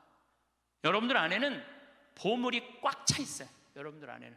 그런데 나 같은 게 나는 지극히 평범한 인간이고 능력 없는 인간인데, 그리고 묻어버리고 그냥 죽어버리는 사람들도 많다는 거예요. 그래서 우리 인간은 인생을 살아가는데 아주 중요한 작업 중에 하나가 자기 자신을 아는 일이에요. 내가 가장 무서운 말 중에 하나가 그거예요. 딱 보면 알아. 뭘 딱 보면 알아요. 여러분들 딱 보면 알았어? 우리가 얼마나 잘못 판단하고 사는지 몰라요. 예수님은 뭐라고 그러셨어요? 예수님은 이렇게 말씀하십니다. 마태복음 7장에 보면 남의 눈에 있는 티끌끈을 생각하지 말고 네 눈에 있는 들보 꺼내라고. 누구를 들여다보라는 거야? 자신을 들여다보라는 거예요. 그래서 내 자신이 누구냐? 이거 꼭 물어보셔야 돼요. 내 자신이 누구냐? Who am I? 내가 정말로 영어 오래간만에 한번 쓰는데 Who am I? 나는 누구이냐? 저는 천주교 신부예요. 그렇잖아요. 난 천주교 신부예요. 천주교 신부고, 과연 내가 교우들한테 뭐를 전해주는 사람이냐? 하늘나라의 기쁜 소식, 군 뉴스를 전해주는 사람이에요. 그러니까 나는 어떻게 살아야 돼? 내가 하늘나라의 복음, 기쁨을 알아. 그러니까 나를 통해서 교우들은 뭐를 느껴야 돼? 기쁨을 느껴야 돼. 근데 내가 맨날 인상 쓰고 나는 너무 사는 게 힘들어, 사는 게 지겨워 죽겠어, 이놈의 사제복 너무 무거워, 이러면 여러분들 나를 보고 기쁨을 느끼겠어요? 못 느끼죠. 하느님으로부터 오는 기쁨을 나는 교우들한테 전해줘야 돼. 또 요한 1서의 말씀처럼 사랑, 하느님의 사랑, 우리가 하느님을 사랑하는 게 아니라 하느님이 우리를 사랑하는 것을 나는 교우들한테 알려줘야 돼. 왜? 나는 사제니까. 나는 사제니까 내가 누구냐를 물어봤을 때 교우들은 날 통해서 위로를 받아야 돼요. 누가 전해주는 위로? 예수님이 전해주는 위로를 받아야 돼. 기쁨을 받아야 돼. 요즘은 이제 4년 전부터 제가 잠비아를 이렇게 다니고 있는데 전 참 행복해요. 왜 행복했냐면 한국은 뭐라고 해도 먹고 살만한 나라예요. 지금 뭐 어쩌고 저쩌고 해도 경제 세계 12위야. 국민소득 28,000달러야. 여러분들 지금 옷 입고 있는 거 보면은 다 기가 막힌 거 입고 앉아 있어요 지금. 예. 한국은 문제 없어요. 근데 잠비아를 다녀보니까 대부분 다 맨발로 다녀요. 대부분 다 맨발로 다녀. 그런데 이번에 잠비아를 갔을 때 그 병원을 운영하는 마들렌이라는 수녀님이 나한테 면담을 청하더라고요. 신부님이 지금 잠비아에 농업대학, 신학교 이런 거 짓는 거 좋습니다. 그런데 잠비아에는 어떤 아이들이 많으냐면 에이즈 걸린 아이들이 많다는 거예요. 에이즈가 걸린 아이들. 근데 어떤 아이들이 에이즈에 걸리느냐면은 엄마가 엄마가 있대. 정신지체아 엄마가 있으면 동네에서 이놈도 건드리고 저놈도 건드리는 거야. 이놈도 건드리고 저놈도 건드리니까 그러니까 이놈도 건드리고 저놈도 건드리니까 에이즈가 걸리는 거죠. 에이즈가 걸려서 애가 생기면은 얘도 대부분이 에이즈에 걸려서 나온다는 거예요. 근데 정신이 좀 모자라는 엄마니까 아무도 안 돌본다는 거예요. 그러면 이 여자도 버림받고 아이도 버림받아갖고 가장 기본적인 생활도 못하는 아이들이 참 많다는 거예요.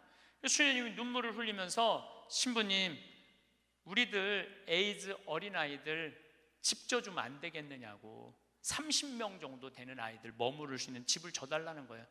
근데 제가 한 대 머리를 맞았어요. 왜냐하면 나는 어마어마한 큰 도시의 큰 대학 건물을 생각했지 에이즈 아이들 집을 줘준다는 생각은 하나도 안 했어요. 저는 혼자서 정말로 예수님한테 죄송했어요. 그리고 그 수녀님의 눈물을 보면서 가슴이 참 아팠어요. 그래서 수녀님한테 약속했어요. 내가 주겠다고. 내가 또 마음이 약해요. 그래갖고 이제 담도 다 치고 이제 바닥 공구리도 다 치고 이제 올라가기 시작을 했어요. 그 사진이 오는데 기분이 너무너무 좋더라고요. 그러니까 내가 누구냐라는 질문을 하기 시작하니까 내가 어떻게 살아야 되는 답이 나오는 거야. 내가 누구냐. 작년에도 내가 요맘때 여러분들한테 이런 말씀을 드렸어요. 간호대학 짓는데 30명만 나를 1,000만 원씩 도와주면은 내가 간호대학을 짓겠다고. 근데 놀랍게도 3달 만에 30명이 돈을 보내줬어요. 1,000만 원씩. 근데 그 할머니들 중에 신부님, 내가 평생 모은 돈입니다. 신부님, 내가 자판에서 신발 팔은 돈입니다. 내가 이렇게 모은 돈입니다. 신부님, 나도 인생을 살면서 한 번은 좋은 일을 하고 싶습니다. 성당 신축금도 1,000만 원 해봤던 적이 없어요. 저는 많이 해봐야 50만 원, 100만 원인데 신부님이 잠비아에 간호대학 짓는다니까 할게요. 그래갖고 정말로 30명이 해갖고 간호대학을 다 져놨어요. 내가 오늘 여러분들한테 또 한 번 사랑을 실천할 기회를 드릴게요.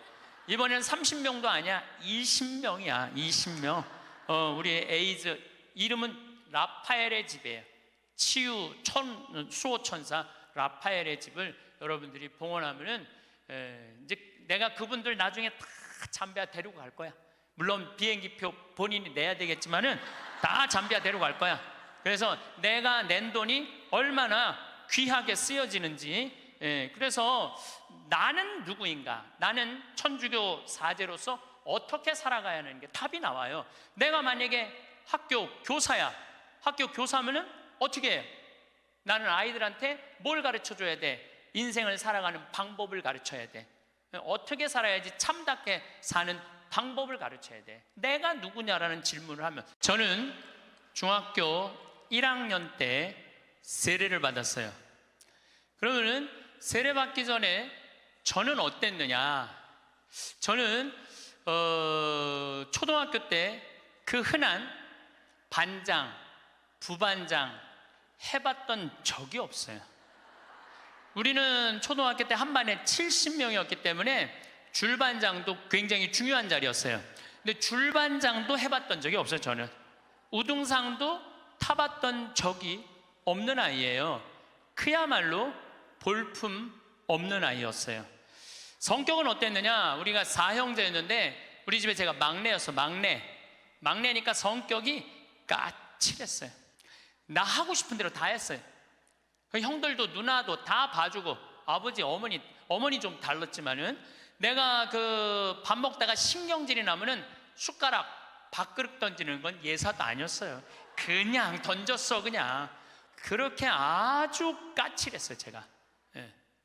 그런데 중학교 1학년 때 세례를 받으면서 나는 내 인생에 어마어마한 거울을 만난 거예요. 어떤 거울을 만났느냐면 예수 그리스도라는 거울을 만난 거예요. 예수 그리스도라는 거울을 비춰보니까 내가 남에 대한 배려도 할 줄 모르고 사랑도 할 줄 모르고 이해심도 없고 이기적이고 지랄 맞고 아주 볼품이 없는 인간이었어요. 그러면서 자꾸 나 자신을 들여다보기 시작했어요. 정말로 부끄럽더라고요. 더욱이 예수님은 그 어린 나이에 중학교 1학년 때 예수님이 십자가에 못 박혀 나를 위해서 돌아가셨다는 게 얼마나 나한테 감동적이었는지 몰라요. 감동적이지 않아요 여러분들? 남도 아니고 나를 사랑하기 때문에 저 고통을 겪으신 예수님, 그런데 도대체 나는 뭐하고 살았느냐. 나 하고 싶은 대로 신경질 부리는 대로 다 부리고 집안 식구한테 땡깡 필 거 다 피고 남 함부로 판단하고 정말로 나 자신이 볼품이 없더라고요. 그래서 저는 저를 계속 들여다보기 시작했죠. 예수 그리스도라는 거울에. 그러면서 저는 15살에 사제가 되기로 결심을 해요. 내 인생이 너무 많은 영향을 미친 주님의 제자가 돼야 되겠다. 그래서 15살에 뜻을 세운 거죠. 공부하겠다는, 사제가 되겠다는, 지우학한 거예요. 공자님 말씀대로 15세이 지우학한 거예요. 뜻을 세운 거야. 내가 사제가 되겠다고 뜻을 세우고 나니까 내 인생에 대해서 고뇌하게 되더라고. 고뇌. 여러분들 인생에 고뇌해야 돼요. 소크라테스는 뭐라고 그러냐면은 자기 삶에 대해서 고뇌하지 않는 인간은 인간이 아니라고 그랬어요. 자기 삶에 대해서 내 삶이 지금 잘 살고 있느냐 잘 살고 있지 않느냐 고뇌하지 않으면은 그 삶은 가치가 없다고 그랬어요. 가치가. 여러분들은 지금 살고 있는 삶이 가치 있어요 가치 없어요? 고뇌해야 돼요. 내가 정말 가치 있는 삶을 살고 있는가. 제가 30에 31입이라고 그래요. 30에 신부가 됐어. 이제 뜻을 신부가 됐으니 얼마나 좋아. 그런데 내 인생에 가장 많은 실수를 저지른 게 30이에요 30대 때 나는 내 강의 때 핸드폰이 울리면 가만히 놔두질 않았어요. 미사할 때 핸드폰 울리잖아요. 이 거룩한 시간에 무식하게 핸드폰도 안 꺼놓고 분심 들게 한다고. 한 번은 이렇게 거양성체를 하는데 핸드폰이 울리더라고요. 딱 내려놓고 내가 뭘 했겠어요. 일주일에 한 번 거룩하게 기도 한번 해보겠다는데 그놈의 핸드폰을 안 꺼놓느냐고. 무식하게 남들 정신 산란하게. 근데 미사가 끝났는데 자매 하나가 와서 신부님 죄송하다는 거예요. 뭐가 죄송하냐니까 우리 남편 핸드폰이라는 거예요. 그래서 남편 핸드폰이면 남편이 와야지 왜 당신이 오느냐. 남편이 손이 없냐 발이 없냐 입이 없냐. 그랬더니 이 자매 하는 말이 신부님 우리 남편은 청각장애자라는 거예요. 따라서 말도 못하는 거예요. 항상 진동으로 해놓는데 풀린 거야. 풀리고 난 다음에 자기도 모르고 아내도 몰랐던 거야. 너무 죄송하다고 신부님 미사 때 분심 들게 해서. 내가 그날 이후부터 지금까지 내 강의 때 핸드폰 울려도 한 번도 신경질을 부린 적이 없어요. 한 번도. 근데 30대 때는 그랬어요. 그리고 내가 지금 50이 돼 보니까 네 바지에서 울리는지 내 바지에서 울리는지도 모르겠더라고.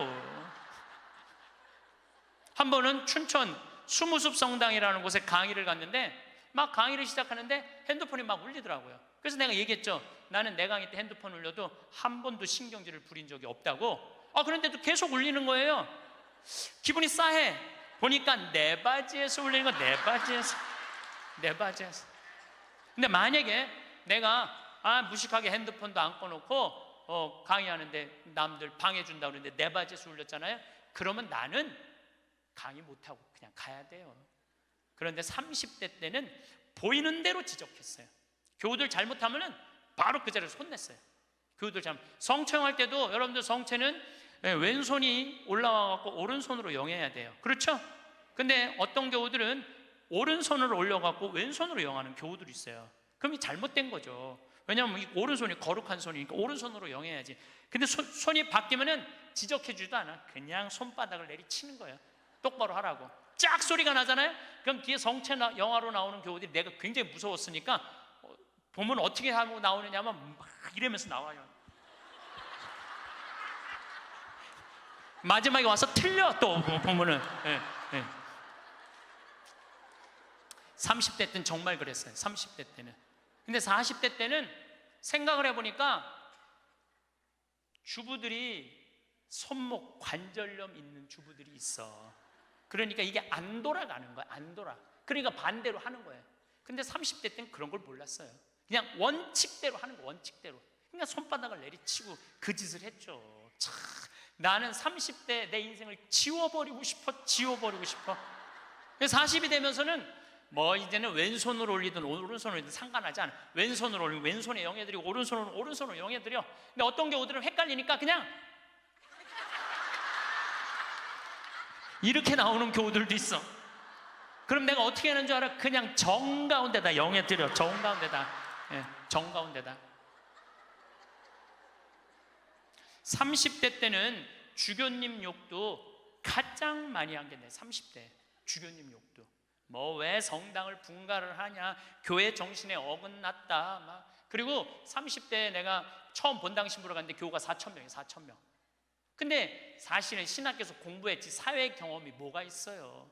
근데 이 교우들은 막 교수들도 있고 박사들도 있고 무슨 국회의원도 있고 군수도 있고. 근데 이게 내가 모르는 척하고 잘 모르는 거 하면 내가 눌리잖아요. 그러니까 무조건 아는 척하는 거야. 무조건 아는 척하고 틀려도 일단 우기는 거야. 따라오라고. 30대 때는 정말 그랬어. 30대 때는 참 내가 보기엔 참 한심한 시간을 보냈죠. 30대 때 가장 후회되는 게 사람을 만날 때 목적으로 만났어요. 무슨 얘기냐면 군수, 국회의원, 돈 많은 사람들 만나면 나 환경운동하는데 저 사람 좀 도와주지 않을까? 그래서 참 시간 만들어서 만나주고, 아니 뭐 저 교우들이 뭐 그냥 평범한 교우 나 바쁘다 그러고 그런 사람들이 만나자 그러면 그냥 시간 내서 만나고 정말로 지워버리고 싶은 내 모습 중에 하나였어요. 30대 때 이립은 했으나 성숙하지 못한 나이였죠. 쓰긴 섰지만은 성숙하지가 않았어요. 30대 때. 그러니까 30대 때는 배신도 많이 당했어요. 배신을 왜 당했겠어? 내가 바라는 게 많은데 부자들 막 오면 신부님 내가 좀 도와줄 수 있을 것 같아요. 뭐 땅이 팔리면은 뭐 도와줄 수 있을 것 같아. 그래갖고 계속 만나고 밥도 먹고 그러는데 이놈의 땅이 팔리지도 않고 도와줄 생각도 안 하는 거야. 30대 때는 그랬어요. 30대 때는 이렇게 생각해 보면은 나 혼자 잘난 척하고 아는 척하고 있는 척하고 그랬던 세월이 내 30대. 그리고 30대 때는 듣지도 않았어요. 그냥 내 말하기 바빴어. 내 말하기 바빴던 게 30대 내 인생이었죠. 30대는 무슨 일을 많이 할까? 일에 매달렸어요. 그래서 저는요 30대 때 일 많이 했어요. 빈병 모으기 운동을 했는데 한 달에 20만 병씩 모았어요. 20만 병씩.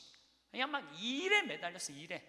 그리고 무슨 뭐 폐식용유 모아갖고 하면 막 경기도에 있는 아파트에 그냥 폐식용유 설치하고 막 트럭 5대 막 4대 해갖고 일에 매달렸어. 일에. 그러니까 30대 때 내가 보니까 미쳐서 산 것 같아. 미쳐서. 근데 지금 생각해 보니까 지금은요 일에 안 매달려요. 일을 많이 하는 건 아무 의미가 없더라고요. 때가 되면 다 두고 떠날 거야. 일에 매달리면 행복하지 않아. 뭐가 행복하냐면 그냥 행복하면 돼. 오늘 행복하면 돼. 오늘. 그럼 일은 중요한 게 아니야.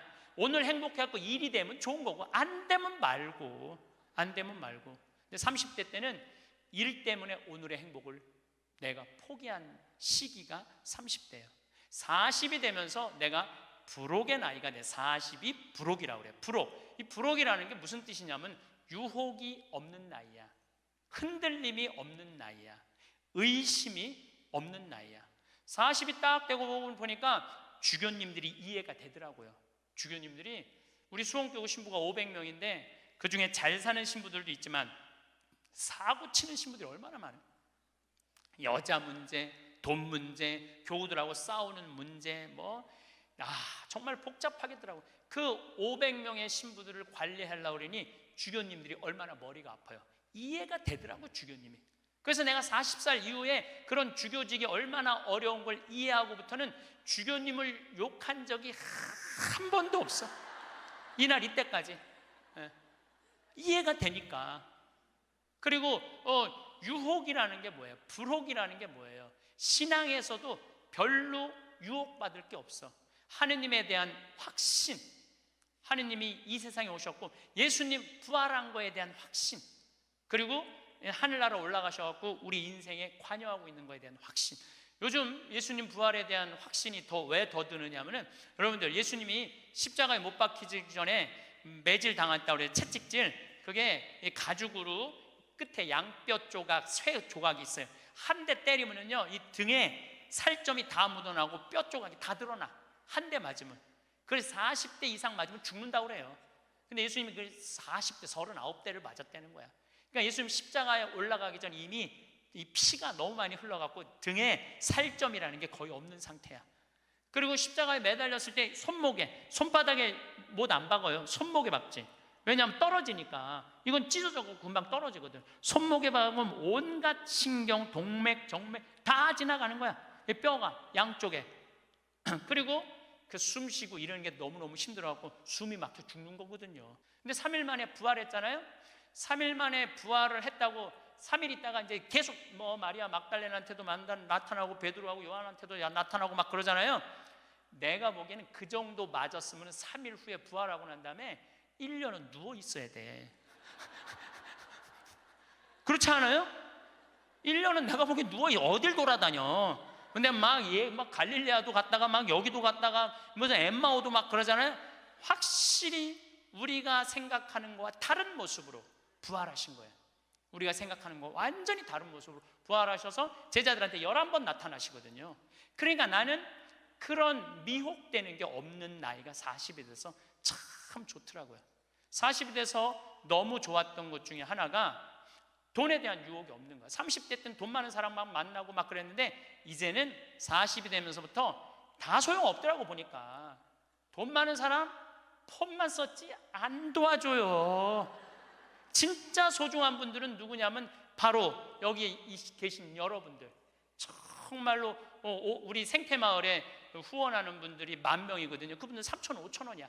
근데 그분들이 20년 동안 나를 후원해 줬는데 100억이 넘더라고. 그 후원도. 그분들이 나한테는 보물이라는 생각이 40대 들어서 생각이 나는 거야. 그러니까 지금은 부자가 오든 가난한 사람이 오든 폼을 쓰는 사람이 오든 폼을 안 쓰는 사람이 오든 아무 상관이 없어. 불혹이죠.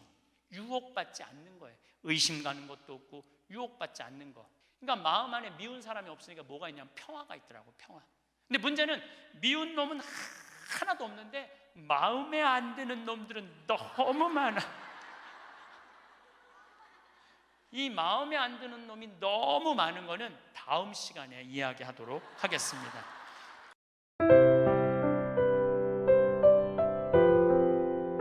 상상해보세요.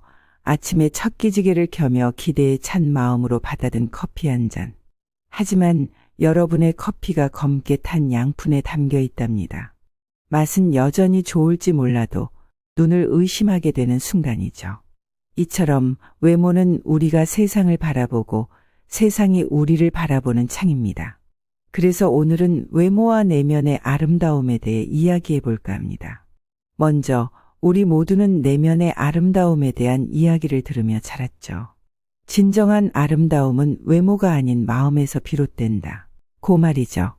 하지만 솔직히 말해서 외모 역시 우리 삶에서 중요한 역할을 합니다. 옷이 날개라고 했던가요? 깔끔한 차림새와 밝은 미소는 우리의 일상에 활력을 불어넣고 자신감을 주죠.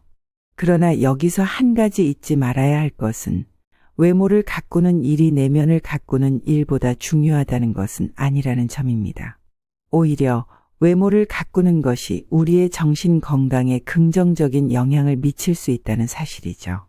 예를 들어 스트레스를 받을 때 새 옷을 입거나 머리 스타일을 바꾸는 것만으로도 기분이 한결 나아질 수 있습니다. 물론 누군가의 외모만 보고 그 사람을 판단하는 것은 옳지 않습니다. 그러나 첫인상은 부정할 수 없는 중요한 역할을 합니다. 우리는 종종 모르는 사람과의 첫 만남에서 그 사람의 외모, 표정, 옷차림을 먼저 보게 되니까요. 하지만 그 사람과 대화를 나누면서 그의 내면의 아름다움을 발견하게 되는 순간, 외모는 그저 작은 요소 중 하나가 됩니다. 그렇다고 해서 외모에만 집중하며 내면을 소홀히 해서는 안 됩니다. 우리가 진정으로 추구해야 하는 것은 내면의 아름다움을 외면으로 반영하는 것입니다. 밝은 미소 한 번이, 고운 마음 하나가 우리를 더욱 빛나게 하죠. 그래서 오늘은 현명하게 외모를 관리하는 법 3가지에 대해 알려드리겠습니다. 첫 번째, 후광 효과입니다. 후광 효과란 어떤 사람이 가지고 있는 두드러진 특성이 그 사람의 다른 특성을 평가하는 데 전반적인 영향을 미치는 현상을 말합니다. 쉽게 말해 외모와 차림새에서 청결함이 감돌고 호감이 느껴지면 그 사람은 착하고 유머 있고 성실하고 부지런한 사람 같다는 긍정적인 추측을 하게 되는 반면, 만약 외모와 차림새가 단정치 못하고 호감이 느껴지지 않는 외모라면 그 사람에 대해 게으르고 재미없는 사람일 것이라고 부정적인 추측을 하게 될 확률이 높아지는 것입니다. 사람을 겉모습만 보고 판단해선 안 된다고들 하지만 우리는 알게 모르게 사람의 겉모습을 보고 이 사람은 이럴 것이다, 저 사람은 저럴 것이다 라고 속으로 판단합니다. 실제로 이와 관련한 재미있는 실험이 하나 있습니다. 실험에 참여한 사람들에게 무작위로 몇 사람들의 사진을 골라 보여주었습니다. 사진에서 어떤 사람은 매력적이었고 어떤 사람은 평범했으며 어떤 사람은 노숙자처럼 지저분하였습니다. 연구에 참여한 사람들은 사진을 보고 사진 속 사람들을 평가하였습니다. 그 결과 매력적으로 보이는 사람들에게는 친근함, 상냥함, 성격 좋음 등의 긍정적인 평가를 한 반면에 노숙자처럼 지저분해 보이는 사람에게는 혐오스러움, 괴상함, 불친절함 등의 부정적인 평가를 하였습니다. 이렇게 우리가 외적으로 뛰어난 사람에게 끌리는 것을 부정할 수는 없습니다. 씁쓸한 마음에 인정하고 싶지 않은 분들도 계시겠지만 상대방을 오랜 시간 겪어보고 대화를 해보지 않는 이상 대부분의 사람들은 상대방의 외모를 보고 판단하는 경우가 많습니다.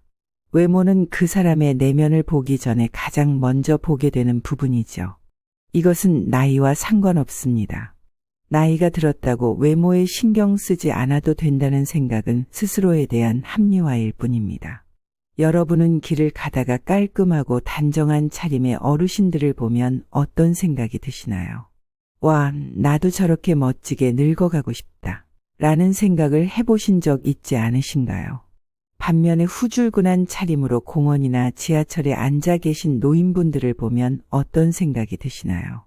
나도 늙어서 저렇게 되면 어떡하지?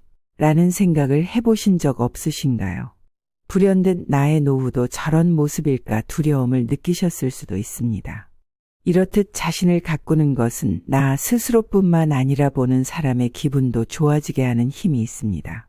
저희 동네에 보행기 유모차를 밀고 다니시는 90 넘으신 할머니 한 분이 계십니다.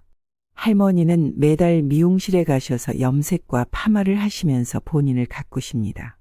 나이가 무색할 정도로 항상 활기가 넘치시고 건강하게 살아가십니다.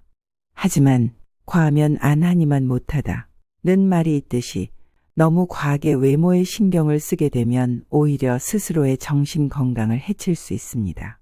게다가 주변 사람에게까지 정서적으로 피해를 입히게 될 수도 있으니 적당한 정도로만 신경을 쓰는 것이 좋습니다.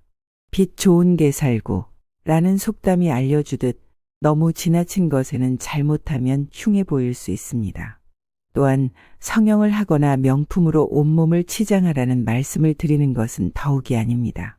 과시하듯 큰 로고가 들어간 옷이나 물건을 들고 다니는 것은 오히려 허영심을 드러내는 것이죠. 진정으로 외모를 가꾸는 사람은 유행을 따라가느라 에너지를 낭비하지 않고 또 자신을 과시하기 위해 쓸데없이 돈을 쓸 필요가 없다는 것을 알고 있습니다. 불필요하게 과시하지 않아도 자신에게 어울리는 옷을 입고 자신을 표현할 줄 압니다.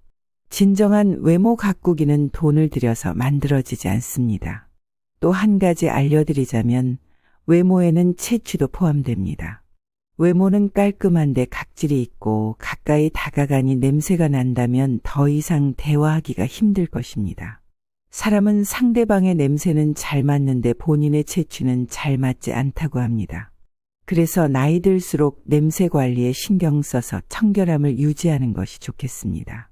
그리고 또 하나, 외모 외에도 자세에 신경을 쓰는 것이 좋습니다. 어깨를 펴고 허리를 꼿꼿이 세워서 자세가 구부정하지 않게 습관을 만드는 것입니다.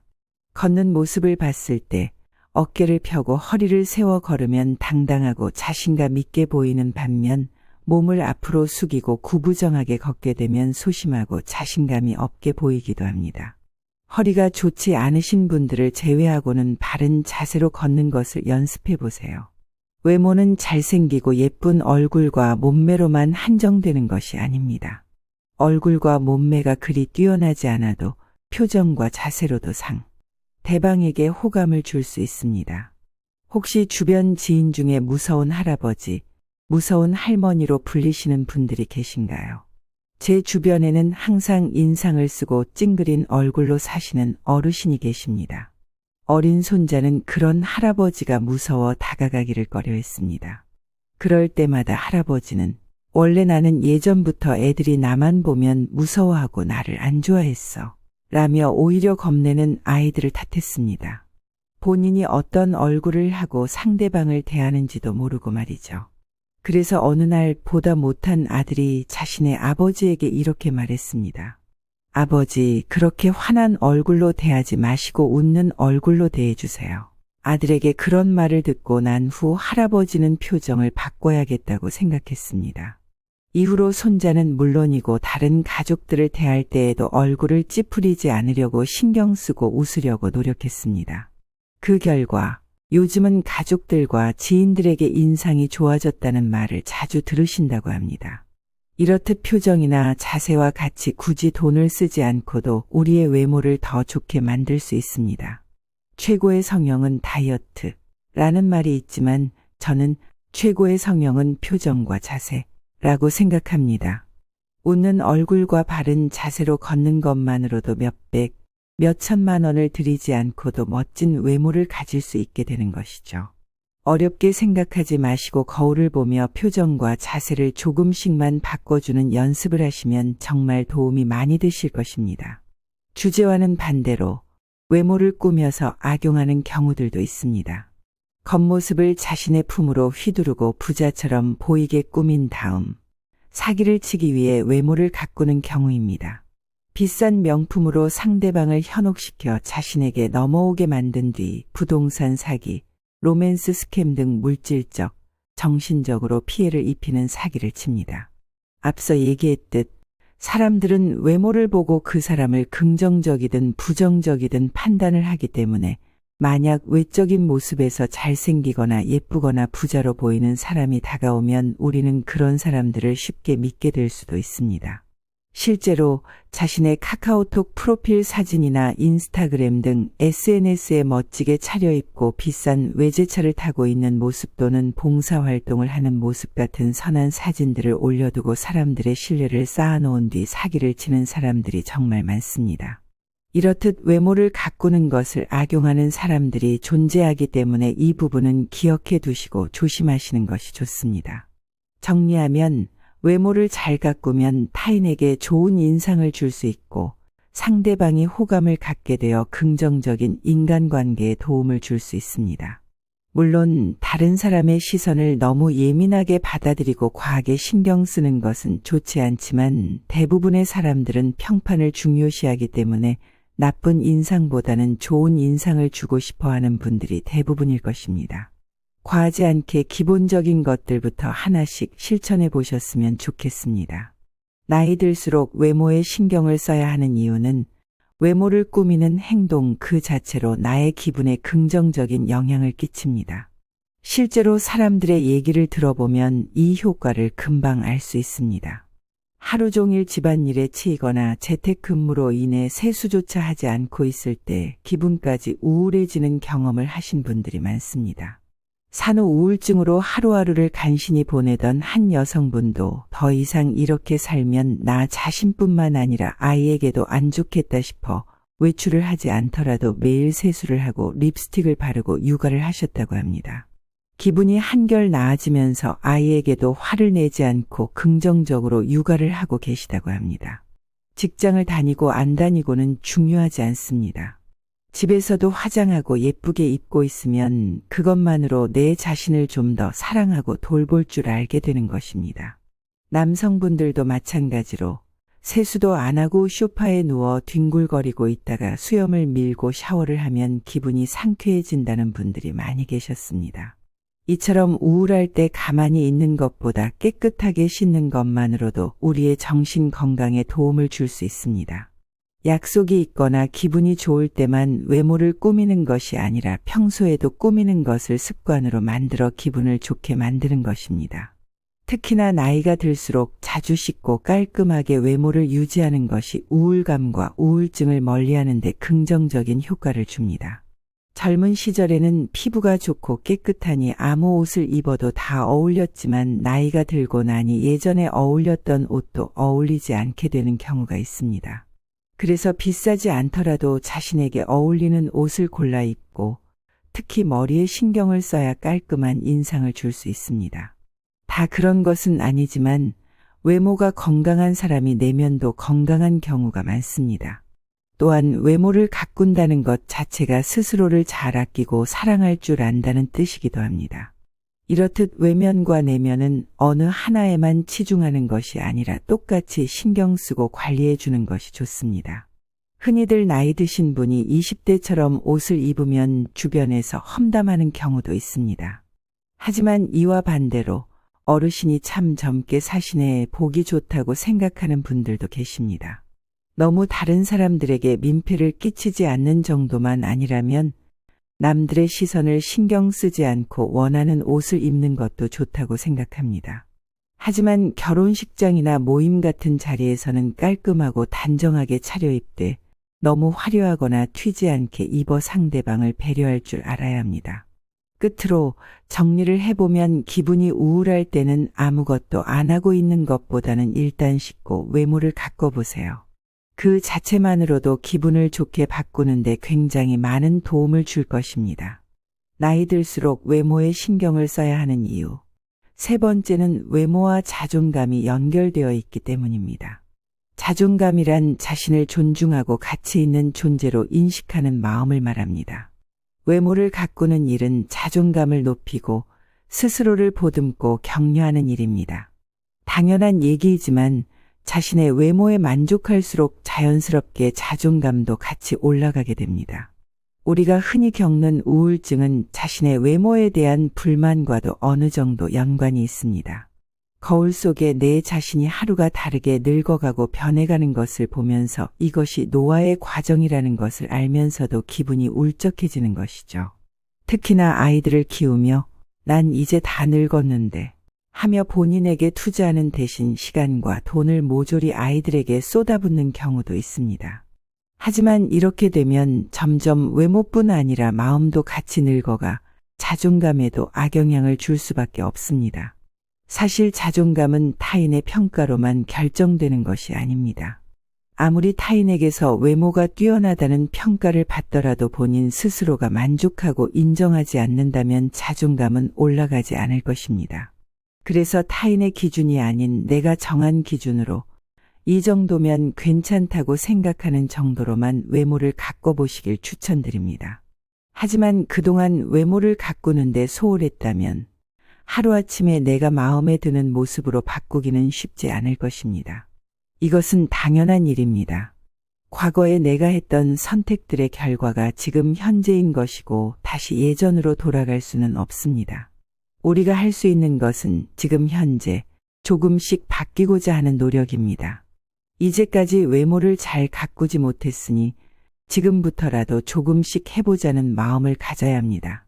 처음에는 당연히 잘하지 못할 것입니다. 그것이 당연한 일이죠. 살을 빼는 것도 쉬운 게 아니고 잘 꾸며보지 않았던 사람은 잘 꾸미게 되기까지 상당히 긴 시간이 필요할 수 있습니다. 그렇기 때문에 일단 내가 할 수 있는 가장 쉬운 표정이나 자세를 먼저 바꿔보고 만약 체중에 문제가 있다면 식단을 조금 바꿔보고 운동을 조금씩 시작해보는 것이 좋습니다. 요즘은 자기 관리에 철저하신 어르신들을 많이 볼 수 있습니다. 최근에 제가 몇 달 동안 아침 9시에 헬스장에 간 적이 있었는데 대부분이 70대 어르신들이었습니다. 그분들은 매일 아침마다 헬스장에 가서 웃는 얼굴로 인사를 주고받고 자신에게 맞는 운동을 하고 마지막으로 깨끗하게 씻고 집에 오십니다. 원래 습관이란 하루아침에 만들기 어렵습니다. 하루가 이틀이 되고 한 달이 세 달이 되고 1년이 10년이 되고 변화가 없는 것 같아 보여도 사실은 조금씩 바뀌고 있는 중인 것이죠. 그러므로 당장 바뀌지 않는 모습에 실망할 필요가 없습니다. 제가 정말 감명 깊게 읽은 책이 하나 있습니다. 아주 작은 습관의 힘이라는 책입니다. 어떤 습관을 내 몸에 배게 만들기 위해서는 우리가 숨을 쉬는 것처럼 아주 쉽게 할 수 있는 목표로 시작을 해야 합니다. 사람들 앞에서 잘 웃지 못한다면 매일 아침 거울 보며 5초 동안 입꼬리 올리기 운동을 하는 것, 너무 귀찮다면 자리에서 일어나 1분만 제자리 걸음을 해보기 등 너무나 사소해서 하찮게 느껴질 정도의 작은 습관을 반복하면 그것이 여러분의 인생을 놀랍게 바꿔줄 수 있다는 내용을 담고 있는 책입니다. 이렇듯 변화는 처음에는 크게 눈에 띄지 않지만 여러분이 이 작은 습관들을 실행으로 옮긴다면 그때부터 변화는 일어나게 됩니다. 물론 주변에서 누가 뭐라 하든 상처를 받지 않고 자존감이 단단하신 분들이라면 굳이 현재에서 바뀌지 않으셔도 괜찮습니다. 하지만 거울에 비춰진 내 모습이 마음에 안 들고 자존감이 많이 떨어진 상태라면 외모를 가꾸는 것이 도움을 줄 것입니다. 앞서도 말씀드렸지만 성형을 하거나 비싼 명품을 걸치라는 것이 아닙니다. 운동을 하고 좋은 식습관을 만들고 표정과 자세 그리고 깔끔한 외모를 만드는 것만으로도 스스로에게 아주 좋은 영향을 줄 것입니다. 물론 타고난 외모를 우리가 어떻게 할 수는 없습니다. 우리는 우리가 할 수 없는 것보다 할 수 있는 것에 집중해야 합니다. 왜 나는 코가 이럴까? 피부가 왜 이럴까? 라고 스스로의 단점만 찾아 불만을 가진다면 스스로 자존감을 깎아내리고 우리에게 그 어떤 도움도 주지 못합니다. 내가 만약 머리숱이 적다면 나는 머리숱이 적으니까 두피를 관리하고 머리 스타일을 이렇게 하고 머리카락에 좋은 검은 콩을 챙겨 먹어야겠구나 라고 생각을 하시는 것이 스스로에게 도움이 될 것입니다. 사실 자기의 모습이 마음에 안 들어도 사람들은 힘들고 귀찮다는 이유로 변화하기를 포기하곤 합니다. 내 몸을 건강하게 하는 음식들을 챙겨 먹고 운동을 하고 바른 자세로 걷는 것이 힘들다면 그것이 힘들고 참 귀찮은 일이기 때문입니다. 사실 살아가면서 제 몸 하나 챙기는 것이 어떻게 보면 제일 어려운 일입니다. 하지만 쉬운 것만을 원한다면 변화는 일어나지 않습니다. 아무리 내면이 중요하다지만 겉으로 보여지는 모습도 나 자신입니다. 귀찮은 마음이 들 때마다 사람은 내면이 중요하지 라고 합리화하게 된다면 그럴 때마다 내 자존감도 깎여가는구나라고 생각해 보세요. 젊었을 때는 외모에 신경 쓰고 살아서 친구들에게 멋쟁이라는 소리를 들었던 어떤 분께서도 60대에 들어서면서부터 어떻게 된 일인지 예전 같지 않다며 후회하는 분도 계셨습니다. 이렇게 젊었을 때는 자존감이 높았지만 나이가 들어갈수록 점점 외모에 신경을 못 써 자존감이 낮아지는 분들이 정말 많습니다. 하지만 이것을 느끼고 자신을 바꿔보려고 노력하시는 분도 많습니다. 60대의 한 여성분께서는 어느 날 화장대 거울 속에 자신의 모습이 너무 기가 막혀서 그날로 밖에 나가 30분씩 산책을 하고 좋아하던 커피 믹스도 줄였다고 합니다. 그랬더니 얼굴 색도 좋아지고 뱃살도 들어가서 장롱 한 구석에 모셔두고 입지 못하고 있던 예쁜 옷도 다시 입으신다고 하십니다. 그래서 점점 자존감도 올라가고 나이 들수록 더욱 관리가 필요하다고 말씀하셨습니다. 여러분은 지금 자신의 모습을 보며 만족하신가요?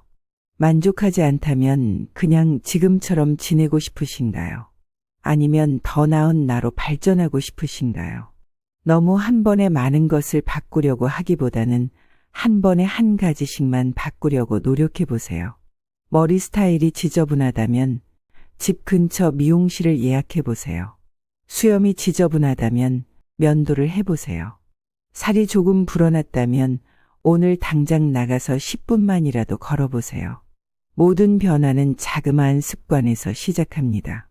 만약 외모에 대해 불만이 있고 자존감도 낮은 상태라면 누군가에게 어떤 차별이나 부당한 대우를 당했을 때 내 외모 때문인가, 내 옷차림 때문인가 라며 자책하고 나 자신에서 문제점을 찾으려는 분들이 간혹 계십니다.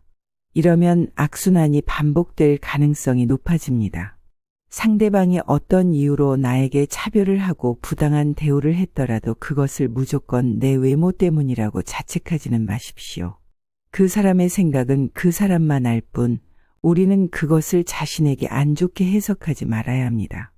이는 그저 내 자존감만 낮출 뿐입니다. 단지 저 사람은 누구랑 싸우고 와서 예민하구나 정도로만 생각하고 넘어가세요. 부당한 일을 당했을 때 그 원인을 나에게서 찾는 실수를 하지 마시길 바랍니다. 오늘은 이렇게 나이 들수록 외모에 신경을 써야 하는 이유 3가지에 대해 알려드렸습니다.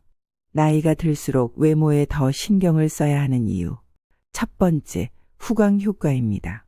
두 번째, 외모를 꾸미는 행동 그 자체로 나의 기분에 긍정적인 영향을 끼칩니다. 세 번째, 외모와 자존감이 연결되어 있기 때문입니다. 얼굴은 너무나 정직해서 한 사람의 첫인상이 결정되는 시간은 단 6초라고 합니다.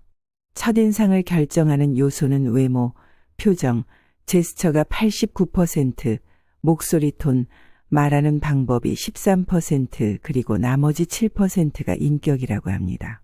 그렇기에 외모가 곧 첫인상이며 이 첫인상이 우리의 인생을 결정하게 되는 것입니다.